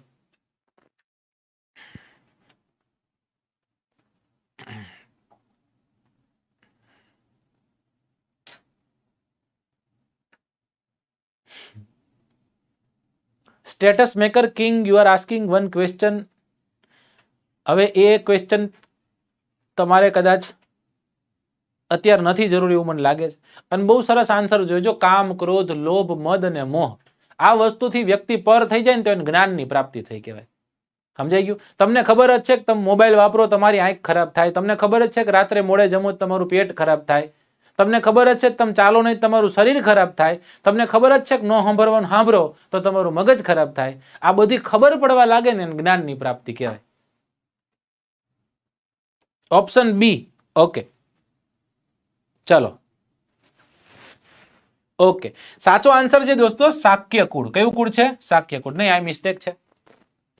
મહાવીર સ્વામીની વાત છે તો શાક્યમાં નહીં આવે. Option C will be the right answer. જ્ઞાતૃક કુળ આવશે. કયું કુળ આવશે દોસ્તો? જ્ઞાતૃક કુળ આવશે. અહીંયા એક મિસ્ટેક છે. રાઈટ, ઓપ્શન સી સાચો આન્સર આવશે. અહીંયા એક નાનકડી મિસ્ટેક છે. બરાબર. કારણ તમને જાણ હશે કે આપણે આગળ ભણી ગયા. જો સાતવ કુળ કે એટલે સાતવ કુળ કે એટલે તરત આપણને યાદ આવે ઠાકરજી, એટલે કે ભગવાન શ્રી કૃષ્ણ. ભગવાન શ્રી કૃષ્ણ સાતવ કુળના ચંદ્રવંશી યાદવ હતા. કયા કુળના? ચંદ્રવંશી યાદવ, સાતવ કુળના. અને શાક્ય પૂછે દોસ્તો તો શાક્ય કુળમાં તો આપણે ભણી ગયા. ગૌતમ બુદ્ધને ભણી ગયા. કોને ભણી ગયા? ગૌતમ બુદ્ધને ભણી ગયા. તો હવે મહાવીર સ્વામી પૂછે દોસ્તો તો મહાવીર સ્વામી જે છે જ્ઞાતૃક કુળના ક્ષત્રિય હતા. કેવા હતા? જ્ઞાતૃક કુળના ક્ષત્રિય હતા. જેટલા પણ ભગવાનો થયા છે બધા જ ભગવાનો ક્ષત્રિય કુળમાં જન્મ લીધો છે. ક્ષત્રિય કુળમાં જન્મ લેવા છતાં કોઈ ભગવાન એવા નથી જેને ઊંચ નીચના ભેદભાવો દેખાડ્યા હોય. એ સમજવા જેવી વાત છે. રાઈટ. અને એમાં ખાસ કરીને ભગવાન ગૌતમ બુદ્ધ અને મહાવીર સ્વામીએ તો આ બધી વાતોથી બહુ દૂર રહ્યા છે. રાઈટ. અને બધાને એક્સેપ્ટ કરેલા છે અને એટલા જ માટે ભગવાન છે. ચલો, યસ, જ્ઞાતૃક કુળ સાચો આન્સર છે. હવે આમાંથી બે મસ્ત એવા સંવાદો નીકળે. એક સાતવ કુળના શ્રી કૃષ્ણ ભગવાન અને બીજો સંવાદ આપણે આગળ જોયો હતો એ કે સાહેબ 23માં તીર્થંકર પાર્શ્વનાથ છે. મારી પાસે જે છોકરાઓ ભણે છે એ છોકરાઓને તો ખબર જ છે. જો દોસ્તો તમે વર્ગ 3 ની તૈયારી કરનારા હોય ને તો મને ખ્યાલ છે કે જ્યારે પણ જૈનિઝમ પૂછાય એ જૈનિઝમનો મોસ્ટ ફેવરિટ ટોપિક અને ક્વેશ્ચન, બે ક્વેશ્ચન તમને કહો આમાંથી પ્રશ્નો પૂછાતા હોય છે. એક ટોપિક એ છે કે 24 તીર્થંકરોમાંથી એક પ્રશ્ન હોય નોર્મલી. કાં પછી છેલ્લે એવું હોય કે ભાઈ અહીંયા જુનાગઢમાં કે પછી તારંગામાં કે પછી પાલીતાણામાં કયા તીર્થંકરનું મંદિર આવેલું છે એ હોય છે. અને કાં પછી હોય છે કે સાહેબ ઓલી જૈન સભાઓ જે ભરાણી હતી એ જૈન સભાઓનો સમયગાળો કયો કયો છે, એ સમય દરમિયાન કોણ અધ્યક્ષ હતું, કયા રાજા હતા, કયા સમય અને કયા વિસ્તારમાં થઈ છે, આ બધું પૂછાતું હોય છે. હા કે ના? હા સાહેબ. તો આ 24 તીર્થંકરોમાંથી પણ હું તમને 2-4 તીર્થંકર આપી દઉં. રાઈટ. એક છે તીર્થંકર નંબર 1, તીર્થંકર નંબર 2, તીર્થંકર નંબર 19, તીર્થંકર નંબર 21, તીર્થંકર નંબર 22, તીર્થંકર નંબર 23 અને તીર્થંકર નંબર 24. એક વખત બધા હા પાડી દેજો. હા સાહેબ, આવા જ પ્રશ્ન, આમાંથી જ પ્રશ્ન નોર્મલી નીકળતા હોય છે કે પહેલા તીર્થંકર કોણ, બીજા કોણ, 19માં કોણ, 22માં કોણ, 23માં કોણ, આમાંથી જ નોર્મલી પ્રશ્નો નીકળતા હોય છે. તો મને એટલી ખબર પડે બધું યાદ રહે કે ન રહે એક સૂત્ર બનાવ્યું છે મેં, યાદ રાખો. ભગવાન રામ છે ને, રામ તો બધાને યાદ રહે. રામના પીએમ. કેના પીએમ દોસ્તો? રામના પીએમ છે. હવે રામના કોઈ પીએમ ન હોઈ શકે એટલે આપણે એમ કહીએ છીએ કે રામના પીએમ દશરથ. શું કહેવાનું છે? રામના પીએમ દશરથ. ઓકે. હવે ર બોલે તો ઋષભદેવ થશે. ર બોલે તો શું થશે દોસ્તો? ઋષભદેવ થશે. અને મિત્રો મારા યાદ રાખજો 24 તીર્થંકરોમાં સૌથી પહેલા એટલા જ માટે આને આદિનાથ કહેવામાં આવે છે. આદિનાથ બોલે તો ઋષભદેવ, હેને? આદિનાથ બોલે તો ઋષભદેવ. આખલો છે ને એમનું પ્રતીક છે. આ વખતે પૂછાઈ ગયું, ખ્યાલ હશે. ત્યારબાદ અ એટલે અજીતનાથ છે. મને ખબર છે તમને પ્રેમ છે શિક્ષક સાથે, રાઈટ? મારા વિદ્યાર્થીઓ છો તમે, પણ અભિજીતનાથ જરાય નો કરતા અજીતનાથ છે. શું છે દોસ્તો? અજીતનાથ છે. ત્યારબાદ મ બોલે તો મલ્લીનાથ. સાહેબ આ શું કામ પૂછાય? એકમાત્ર સ્ત્રી છે ને એટલા માટે પૂછાય છે. આમાંય ભેદો છે. વિચાર ભેદ છે બધાના કે કોક કે સ્ત્રી હતા અને કોક કે સ્ત્રી હતા જ નહીં, એ બધું છે, રાઈટ. ત્યારબાદ ન બોલે તો નેમિનાથ છે, રાઈટ. અ બોલે તો અરિષ્ટ નેમી છે, અરિષ્ટ નેમી, રાઈટ. પ બોલે તો પાર્શ્વનાથ છે અને મ બોલે તો મહાવીર સ્વામી છે. દોસ્તો એક વખત જોઈ લ્યો તમે, 1, 2, 19, 21, 22, 23 ને 24. 1, 2, 19, 21, 22, 23, 24. 19મું શું કામ? એકમાત્ર સ્ત્રી છે એટલે પેલું શું કામ યાદ રાખવાનું? પેલા છે એટલા માટે, રાઈટ. આ નેમિનાથ ને અરિષ્ટ નેમિ પાર્શ્વનાથ ને Mahavir Swami most frequently they are asking this. આ પૂછે છે. એક વખત લાઈક કરી નાખો ને શેર કરો ને બાકી રહી ગયું શેર કરો, ઘટવા ન જોઈએ સાહેબ, મને એટલી ખબર પડે, રાઈટ. મહાવીર સ્વામી અને પાર્શ્વનાથ અતિ મહત્વના. અજીતનાથનું જિનાલય તમને ખ્યાલ છે તારંગામાં બનેલું છે. ઋષભદેવ તો કે સાહેબ પહેલા છે એટલે તેમને આદિનાથ કહીએ છીએ. સ્ત્રી છે એટલા માટે આપણે મલ્લીનાથને યાદ રાખીશું. હવે પાર્શ્વનાથ જે છે એ અશ્વસેનના પુત્ર હતા અને પાર્શ્વનાથ જે છે ને દોસ્તો એને જૈનિઝમ અને બૌદ્ધિઝમનું જે જૈનિઝમ છે એ જૈનિઝમમાં 4 મહત્વના વ્રતો આપ્યા હતા અને આ 4 વ્રતો કયા કયા છે? એક છે સત્ય, સાચું બોલું ભાઈ, ખોટું નહીં બોલવાનું. એક છે અસ્તેય, ઘણા લખી નાખે અસત્ય, એટલે કે ખોટું બોલવું સાચું બોલું, એમને અસ્તેય છે એટલે કે ચોરી ન કરવી. સત્ય, અસ્તેય, અહિંસા, હિંસા ન કરવી અને અપરિગ્રહ. જેટલું છે ને એટલું વાપરી નાખવાનું, બરાબર. સત્ય, અહિંસા, અસ્તેય અને અપરિગ્રહ. જ્યારે 5મા નંબરનું છે બ્રહ્મચર્ય. કોના દ્વારા આપવામાં આવેલું છે? બ્રહ્મચર્ય આપવામાં આવેલું છે મહાવીર સ્વામી દ્વારા, રાઈટ. તો આ 5 વ્રતોને પણ આપણે યાદ રાખીશું. યાદ રહે કે નહીં દોસ્તો? રાઈટ. પાલિતાણાનો નથી ભાઈ, હું રાજકોટ થી છું. સ્ક્રીનશોટ કેમ લેવો વયો ગયો, આખો વયો ગયો. દોસ્તો એક વાત યાદ રાખજો, મને શું કામ યાદ રહેશે ખબર છે? પાછળનું કારણ છે કે હું કોઈ દિવસ મારા ઓફલાઈન લેક્ચરમાં જ્યારે સ્ટાર્ટિંગ હતું ને ત્યારે હું કોઈ દિવસ બુક લઈને નથી ગયો. જો બુક લઈને જાય ને પછી શું થાય ખબર? એક ટેવ પડી જાય કે હું બુક લઈને નહીં જાઉં તો ભૂલી જઈશ. અમે જ્યારે ઓફલાઈનમાં લેક્ચર ડિલિવર કરતા હશે તેવું નહીં બનતું હોય કોઈક શબ્દ અમારે કેવો હોય ને ભૂલી ગયા હોય અને અચાનક જ ટેક્સ ફોર એક્ઝામ્પલ હું એમ કહું કે હમણાં મેં તમને પ્રશ્ન પૂછ્યો હતો કે મથુરા કઈ નદીના કિનારે છે, મને યાદ ન આવે શું કરવાનું? પણ જો તમે એ બધી વસ્તુથી દૂર રહેશો, ના બુક નહીં, મેં કહો વાંચ્યું છે, મને મારા પર ભરોસો છે, ખુદ પર ભરોસો કરશો ને એટલે ઓટોમેટિકલી તમને યાદ રહેવાનું છે. તમને તમારા પર ભરોસો હોવો જોઈએ, જે નથી એ ક્યારેય નહીં કરવાનું. તમારા પર ખુદ પર ભરોસો હંમેશા હોવો જોઈએ. ઓકે, એટલે ચોપડીમાં ચડાવો ઠીક છે પણ ખોપડીમાં ચડાવવું મહત્વનું છે, રાઈટ. ચલો ડન, વાંધો ને તમતા લખી નાખો જે પહેલી વખત છોકરા હોય. હવે આપણે જૈન સભાઓની વાત કરીએ દોસ્તો. કેટલી જૈન સભાઓ ભરાણી હતી? 2 જૈન સભાઓ ભરાણી. એક ક્યારે ભરાણી હતી? એક ભરાણી હતી ઈસવીસન પૂર્વે 298 રાઈટ, અને એક હતી ઈસવીસન 512 એક ચંદ્રગુપ્ત મૌર્યના સમય દરમિયાન ભરાણી હતી અને એક સભા જે છે, એક સભા કોના સમય દરમિયાન ભરાણી હતી? મેં તમને કીધું ખબર, પહેલા એ બીજી કરી, રાઈટ. પહેલા એ શું કરી હતી? બીજી. ધ્રુવસેન અને ધરસેન આમ ભણ્યા હતા આપણે. એટલે ધ્રુવસેન જે છે એ ધ્રુવસેન પહેલો એના સમય દરમિયાન બીજી જૈન સભાનું આયોજન થયું હતું. આટલું યાદ રાખી લો. યાદ રહ્યું જ છે, છતાંય નથી યાદ તો જોઈ લો એક વખત, લખી પણ નાખો, ગમે એમ તમને યાદ રહેવું જોઈએ. ઓકે, ધરસેન નો આવે ભાઈ, ધ્રુવસેન આવે. ધરસેન તો વલ્લભીનો સ્થાપક, મેં કીધું બાપાનું ઘર છે એટલે કે ધર છે, એવી રીતના. ચલો ઓકે, જો મહાવીર સ્વામીની વાત કરી દોસ્તો તો વજ્જી સંઘ જે છે એ વજ્જી સંઘનું એક ગણરાજ્ય વૈશાલી, એ વૈશાલીમાં જ્ઞાતૃક ક્ષત્રિય વંશ છે. એક જ્ઞાતૃક ક્ષત્રિય વંશમાં મહાવીર સ્વામીનો જન્મ થાય છે. ક્યાં થાય છે? જ્ઞાતૃક ક્ષત્રિય કુળમાં એમનો જન્મ થાય છે. સિદ્ધાર્થ જે છે એ સિદ્ધાર્થ એમના પિતાનું નામ હતું. આપણે જોયું સિદ્ધાર્થ એ કોના પુત્ર હતા? શુદ્ધોધનના પુત્ર હતા. માયાદેવી શુદ્ધોધનના પુત્ર હતા. અહીંયા સિદ્ધાર્થ સીધું લઈ લેવાનું કે સિદ્ધાર્થ અને ત્રિશલા દેવીને ત્યાં 2 પુત્ર જન્મે. એકનું નામ હતું વર્ધમાન ને બીજાનું નામ હતું નંદીવર્ધન. તમને ખ્યાલ છે કે વર્ધમાન એમનું મુખ્ય નામ હતું. જે રીતના ગૌતમ બુદ્ધનું મુખ્ય નામ શું હતું? સિદ્ધાર્થ હતું. એવી રીતના તે મહાવીર સ્વામીનું મુખ્ય નામ શું હતું દોસ્તો? મૂળ નામ હતું વર્ધમાન, રાઈટ. વિવાહ કોની સાથે કરે? યશોદા સાથે. વાહ કોની સાથે કર્યા હતા? યશોધરા સાથે. એને ત્યાં પુત્ર હતો જેનું નામ હતું રાહુલ. અમને ત્યાં પુત્ર નહીં, એમને ત્યાં પુત્રી છે દોસ્તો મહાવીર સ્વામીને, અને એમનું નામ છે પ્રિયદર્શિની. જેમના વિવાહ જામાલી સાથે થયા હતા અને એ જામાલીને પણ પોતાના સંઘમાં મહાવીર સ્વામીએ જોડ્યા હતા. રાઈટ? ચલો, એવું નથી પૂછાવાનું ભાઈ. બીજી આડી અવળી ચર્ચા ન કરો, અહીંયા ધ્યાન આપો. 30 વર્ષની ઉંમરે તેઓ ગૃહત્યાગ કરે છે, 12 વર્ષ તપ કરે છે અને રુજુપાલિકા નામની નદી જે છે એના કિનારે કેવલ્ય જ્ઞાન પ્રાપ્ત કરે છે અને જીન કહેવાય છે. સાહેબ જીન એટલે શું?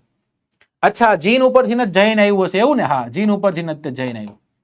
જીનનો મતલબ શું થાય દોસ્તો? જીનનો મતલબ થાય આપણા શરીરમાં 5 ઇન્દ્રિયો છે. જ્ઞાનેન્દ્રિય છે, સ્પર્શેન્દ્રિય છે, ઘ્રાણેન્દ્રિય છે, સ્વાદેન્દ્રિય છે. આ બધી ઇન્દ્રિયો છે.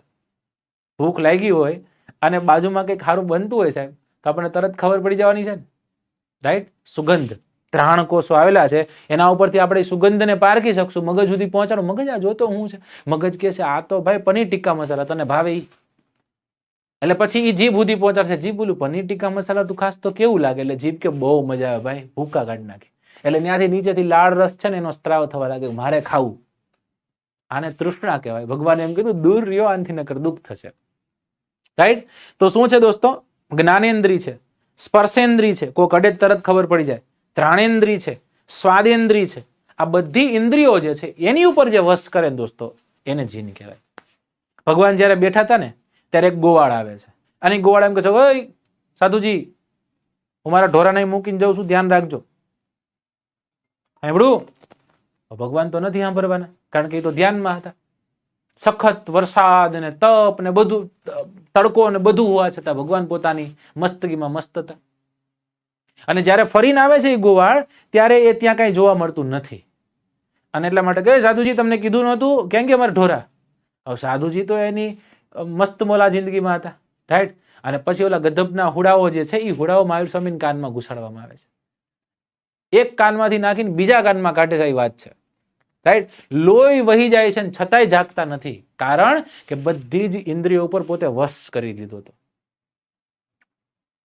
કોક અડે ને તરત ખબર પડે હમોરે એમ કરીને તમે સીધી કોણી મારો એમ નહીં. સમજાઈ ગયું? આ બધી જ ઇન્દ્રિયો ઉપર જે વશ કરે છે એને આપણે જીન કહીએ છીએ દોસ્તો. અને એ જીન ઉપરથી નતે જઈને આવ્યું. કેટલા ટાઈમ સુધી ક્લાસ ચાલુ રહેવાનો છે? ચાલુ રહેશે હજી તો. 72 વર્ષે પરિનિર્વાણ પામે છે. ફરી એક વખત કહું છું, કેલ્ક્યુલેશન મારા હિસાબે આવી રીતના છે, બસ તમારા હિસાબે જે હોય. 29 વર્ષ વત્તા 6 વર્ષ વત્તા 35 વર્ષ એટલે કે 45 વર્ષ એટલે કે 80 વર્ષ. ભગવાન બુદ્ધની વાત છે. જીસીઆરટી શું કહે છે? 30 વર્ષ વત્તા 5 વર્ષ વત્તા 45 વર્ષ, 80 વર્ષ. હવે મહાવીર સ્વામીની વાત કરી. 30 વર્ષે ગૃહત્યાગ કર્યો, રુજુપાલિકા નામની નદીના કિનારે બેઠા, સાલના વૃક્ષોનું વાવેતર હતું, ત્યાં જ્ઞાનની પ્રાપ્તિ થાય. 12 વર્ષની વયે. કેટલા વર્ષની એટલે કેટલા થયા દોસ્તો? 42 થયા. 30 વર્ષ સુધી પોતાનો સાર આપે છે અને 72 વર્ષની ઉંમરે પોતે પરિનિર્વાણ પામે છે. રાઈટ? કઈ જગ્યાએ? પાવાપુરી ખાતે. કઈ જગ્યાએ? પાવાપુરી ખાતે પરિનિર્વાણ પામે છે. ચલો, સિદ્ધાંતો જે છે, સિદ્ધાંતો ત્રિરત્નના સિદ્ધાંત તરીકે ઓળખાય છે દોસ્તો. ઉપદેશો સત્ય, અહિંસા, અસ્તેય, અપરિગ્રહ અને બ્રહ્મચર્ય. રાઈટ? આ જૈનિઝમ સાથે જોડાયેલું છે. આ બધું ભગવાને આ ચારે ચાર જે પાર્શ્વનાથે આપેલા છે એને સાથ સહકાર આપે છે અને કહે છે કે ભાઈ આ બધી જ વસ્તુનું પાલન કરવું જરૂરી છે. એમાં એક એડિશન કરે છે ને એ છે બ્રહ્મચર્ય. પ્રાકૃત અને અર્ધમાગધી ભાષા જે છે એમાં ઉપદેશ આપે છે. બૌદ્ધિઝમ અને જૈનિઝમ ફેલાવા પાછળનું મુખ્ય કારણ કદાચ પૂછે તો તમે કહી શકો 100% કે સાહેબ KL રાહુલ જેવો લાગુ છે એમ કે છે. એલા ભાઈ નહીં પૂછાય એવું. તમે એક ને એક કોમેન્ટ કરો છો. અવધભાઈ અને મસ્ત વાંચવામાં ધ્યાન દો ભાઈ. એ કોઈ કામ નથી લાગવાનું આપણને. રાઈટ? આપણે આપણા મસ્ત રહ્યો. આમાં હું જે ભણાવું છું મારી મોજમાં હોય ને મને મોજમાં રહેવા દો. મને તો વધુ આનંદ આવશે. ઓકે, ચલો. નથી જરૂરી દેખાડવાનું.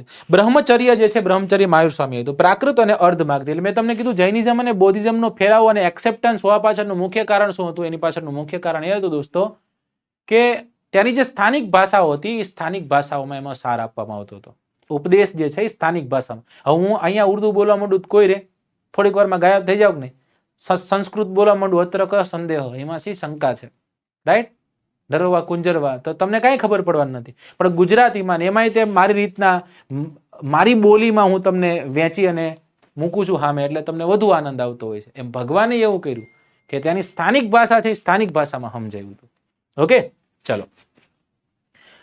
અતિ મહત્વની વાત, જાણવા જેવી વાત છે દોસ્તો, ટેટ ટાટની તૈયારી કરનારા સૌથી મહત્વનું, આટલા બધા પ્રોફેશનો છે, પ્રોફેશનોમાં સૌથી મહત્વનો પ્રોફેશન હોય ને દોસ્તો તો એ શિક્ષક છે. હું તો એમ કહું છું, શિક્ષણ છે ને એનાથી વિશેષ કાંઈ ન હોઈ શકે.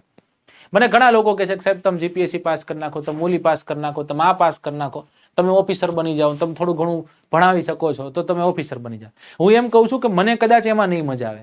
જે મને ભણાવવામાં મજા આવે છે, જેમાં મને જે આનંદ આવે છે એ આનંદ મને બીજે ક્યાંય નથી લગભગ.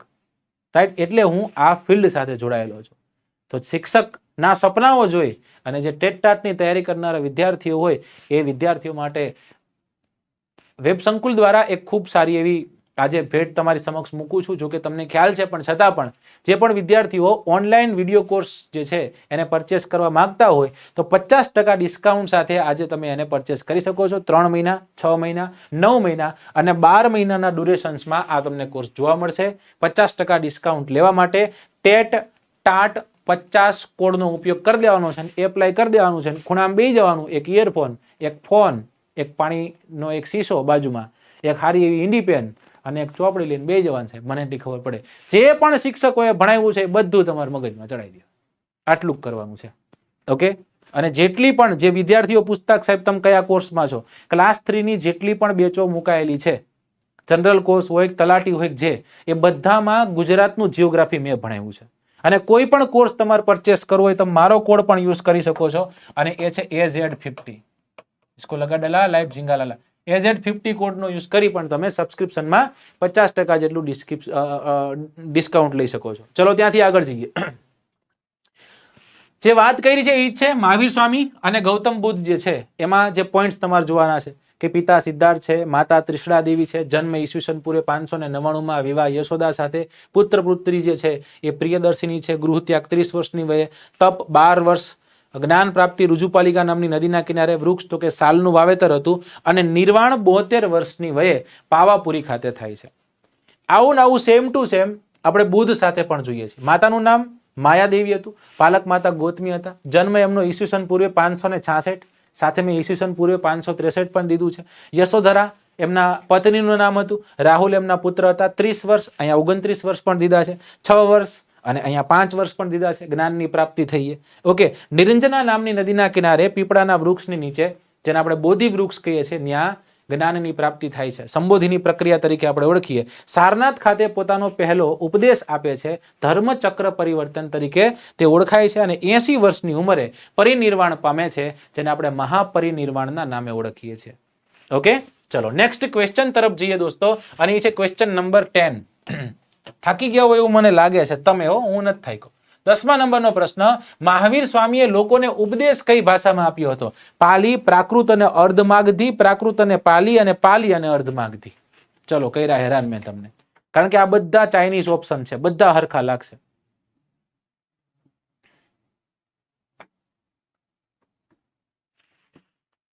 મહાવીર સ્વામી અને ગૌતમ બુદ્ધ બેયની વાત કરી.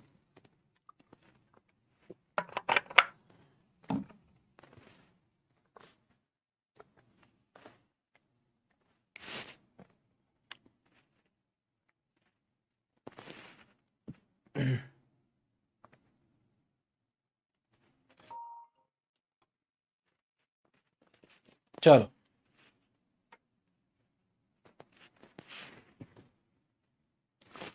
Okay, done done done. લગભગ લોકો ઓપ્શન બી કરે છે. ઓપ્શન બી સાથે જવા વાળા લોકો વધુ છે. તો દોસ્તો સાચા છો. પ્રાકૃત અને અર્ધમાગધી ભાષા છે એમાં મહાવીર સ્વામીએ ઉપદેશ આપ્યા હતા. ચલો, એક આ કોષ્ટક પણ તમારે યાદ રાખવા જેવું છે. એક જૈનિઝમ અને બૌદ્ધિઝમ આ બંનેમાં જે ભરાયેલી જે સંગતિઓ છે, ગુજરાતીમાં જેને આપણે સભા કહીએ, રાઈટ, એ સભાઓ આપણે જોઈ લઈએ. કોના સમય દરમિયાન ભરાણી હતી, ક્યાં ભરાણી હતી અને અધ્યક્ષ કોણ હતા? પ્રથમ સંગતિનું આયોજન ઈસવીસન પૂર્વે 298 સાલમાં થયું હતું પાટલીપુત્ર ખાતે, અને પાટલીપુત્ર એ સમય દરમિયાન મૌર્ય વંશની રાજધાની હતી અને સ્થૂળભદ્ર જે છે એ સ્થૂળભદ્ર એના અધ્યક્ષ હતા. ત્યારબાદ દ્વિતીયની વાત કરીએ તો ઈસવીસન 512 વલ્લભી મુકામે ભરાણી હતી. ગુજરાતમાં ભરાયેલી આ પહેલી સભા છે દોસ્તો, અને સમાજ શ્રવણ જે છે એ તેના અધ્યક્ષ હતા. સાથોસાથ એ પણ જણાવી દઈશ દોસ્તો કે લગભગ ઈસવીસન પૂર્વે 300 ની આસપાસ મગજમાં એક ભયંકર દુકાળ આવે છે, રાઈટ? અને એ દુકાળ ફાટી નીકળતા જ તે બે મોટા ગુરુઓ છે, એ બંને પોતાના માર્ગો પસંદ કરે છે. એક છે ભદ્રબાહુ ને એક છે સ્થૂળભદ્ર. ભદ્રબાહુ કર્ણાટક વયા જાય છે અને કર્ણાટક જઈ અને પોતાની વેશભૂષા જે છે, વેશભૂષામાં દિગંબર એટલે કે દિશારૂપી વસ્ત્ર ધારણ કરે છે તે, રાઈટ? એટલે દિશારૂપી વસ્ત્ર ધારણ કરે, એટલે કે શરીરની ઉપર કોઈ પણ વસ્ત્ર ધારણ કરતા નથી. એવી રીતના પોતાનું જીવન ગુજારે છે. સ્થૂળભદ્ર જે છે મગજમાં તે રોકાય છે અને શ્વેતાંબર શ્વેત રંગનું વસ્ત્ર જે છે એ શરીરને લપેટે છે. એવું કહેવાય છે કે જ્યારે ભદ્રબાહુ પાછા આવે છે ત્યારે શ્વેતાંબર જોઈ એટલે કે શ્વેત રંગનું વસ્ત્ર એમને ધારણ કરેલું જોઈ અને ગુસ્સે પણ થાય છે, એકબીજા વચ્ચે વાર્તાલાપો પણ થાય છે, રાઈટ? અને આ કરવું જોઈએ, આ ન કરવું જોઈએ, એ વાતો પણ ત્યાં થાય છે. તો આ વાતોને પણ આપણે યાદ રાખીશું કે કઈ જગ્યાએ ભદ્રબાહુ ક્યાં હતા અને સ્થૂળભદ્ર ક્યાં હતા. ભદ્રબાહુ કર્ણાટકમાં વયા ગયા હતા, દિગંબર. આ જ ભદ્રબાહુ જે છે, ભદ્રબાહુ સાથે ચંદ્રગુપ્ત મૌર્યનો સંબંધ પણ ક્યાંક તમે જોયો હશે. સ્થૂળભદ્ર મગજમાં જ રોકાણા હતા ને શ્વેતાંબર એટલે કે શ્વેત રંગનું વસ્ત્ર ધારણ કરનાર જેને આપણે કહીએ.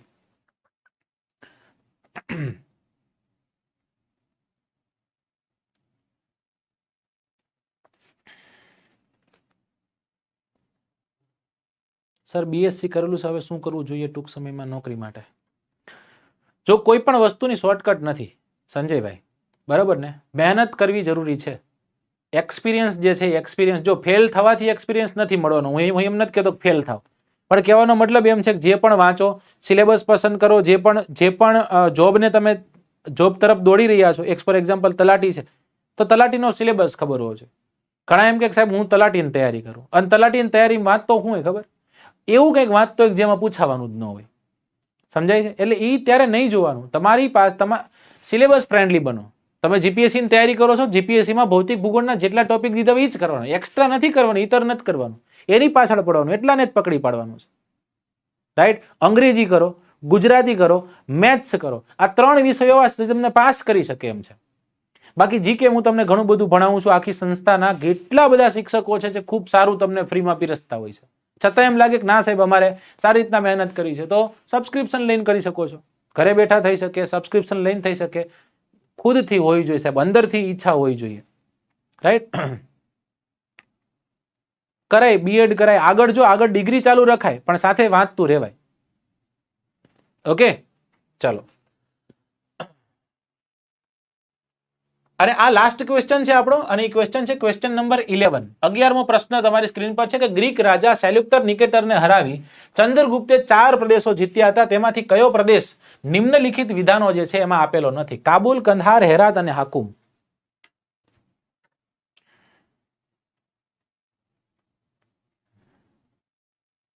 કોઈ પણ પરીક્ષાની તૈયારી માટે અતિ મહત્વનું પુસ્તક હોય તો 6 થી 12 ધોરણ સુધીના જીસીઆરટી ના પ્રશ્નો, રાઈટ?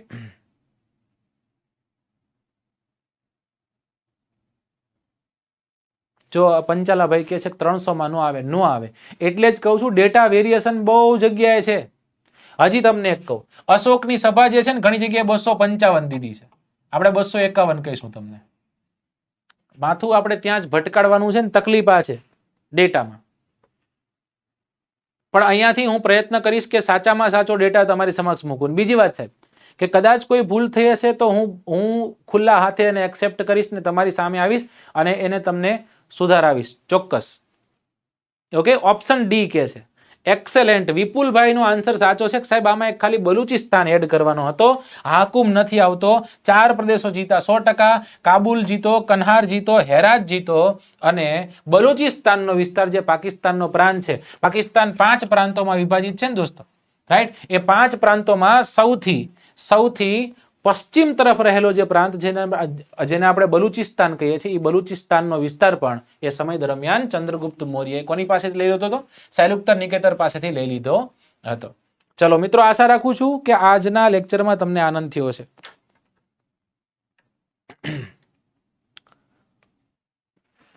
ચલો, જીસીઆરટી નું માન્ય ગણાય, પણ જોવાનું જીસીઆરટીમાં ઘણા લોચા છે, ઘણા બધા ડેટામાં ભૂલો છે એમાં. ઓકે મિત્રો, ફરી એક વખત આપણે સોમવારે મળીશું. હવે સોમવાર પછી ફરી એક વખત બુધવારે મળીશું. તો સોમવારના 8:30 વાગ્યાનો સમય ક્યાંય નથી દેવાન થતો. 8:30 વાગે હું તમારી સમક્ષ હાજર થઈ જઈશ. બુધવારે પણ 8:30 વાગે હું તમારી સમક્ષ હાજર થઈ જઈશ. અને દોસ્તો શનિવારના દિવસે 4 વાગે ટેટ ટાટ માટે જીઓગ્રાફી આપણે ભણીશું. જીઓગ્રાફી હું તમને 2 કલાક ભણાવીશ, ક્વેશ્ચન આન્સર કરાવીશ, ક્વેશ્ચન એની સાથે એનું એક્સપ્લેનેશન કરાવીશ.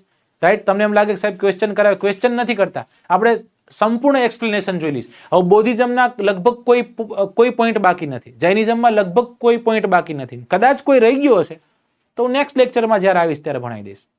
રાઈટ, આશા રાખું છું કે આ લેક્ચરમાં તમને મજા આવી હશે. યુટ્યુબ ચેનલને જો સબસ્ક્રાઇબ નથી કરી તો કરી દેજો.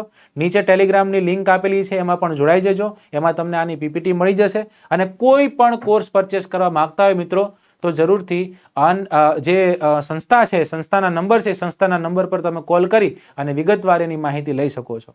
મારું પુસ્તક, જિલ્લાનું પુસ્તક છે, એને પણ પરચેસ કરી શકો છો. એની આપણે બહુ જલ્દી ટેસ્ટ ચાલુ કરીશું.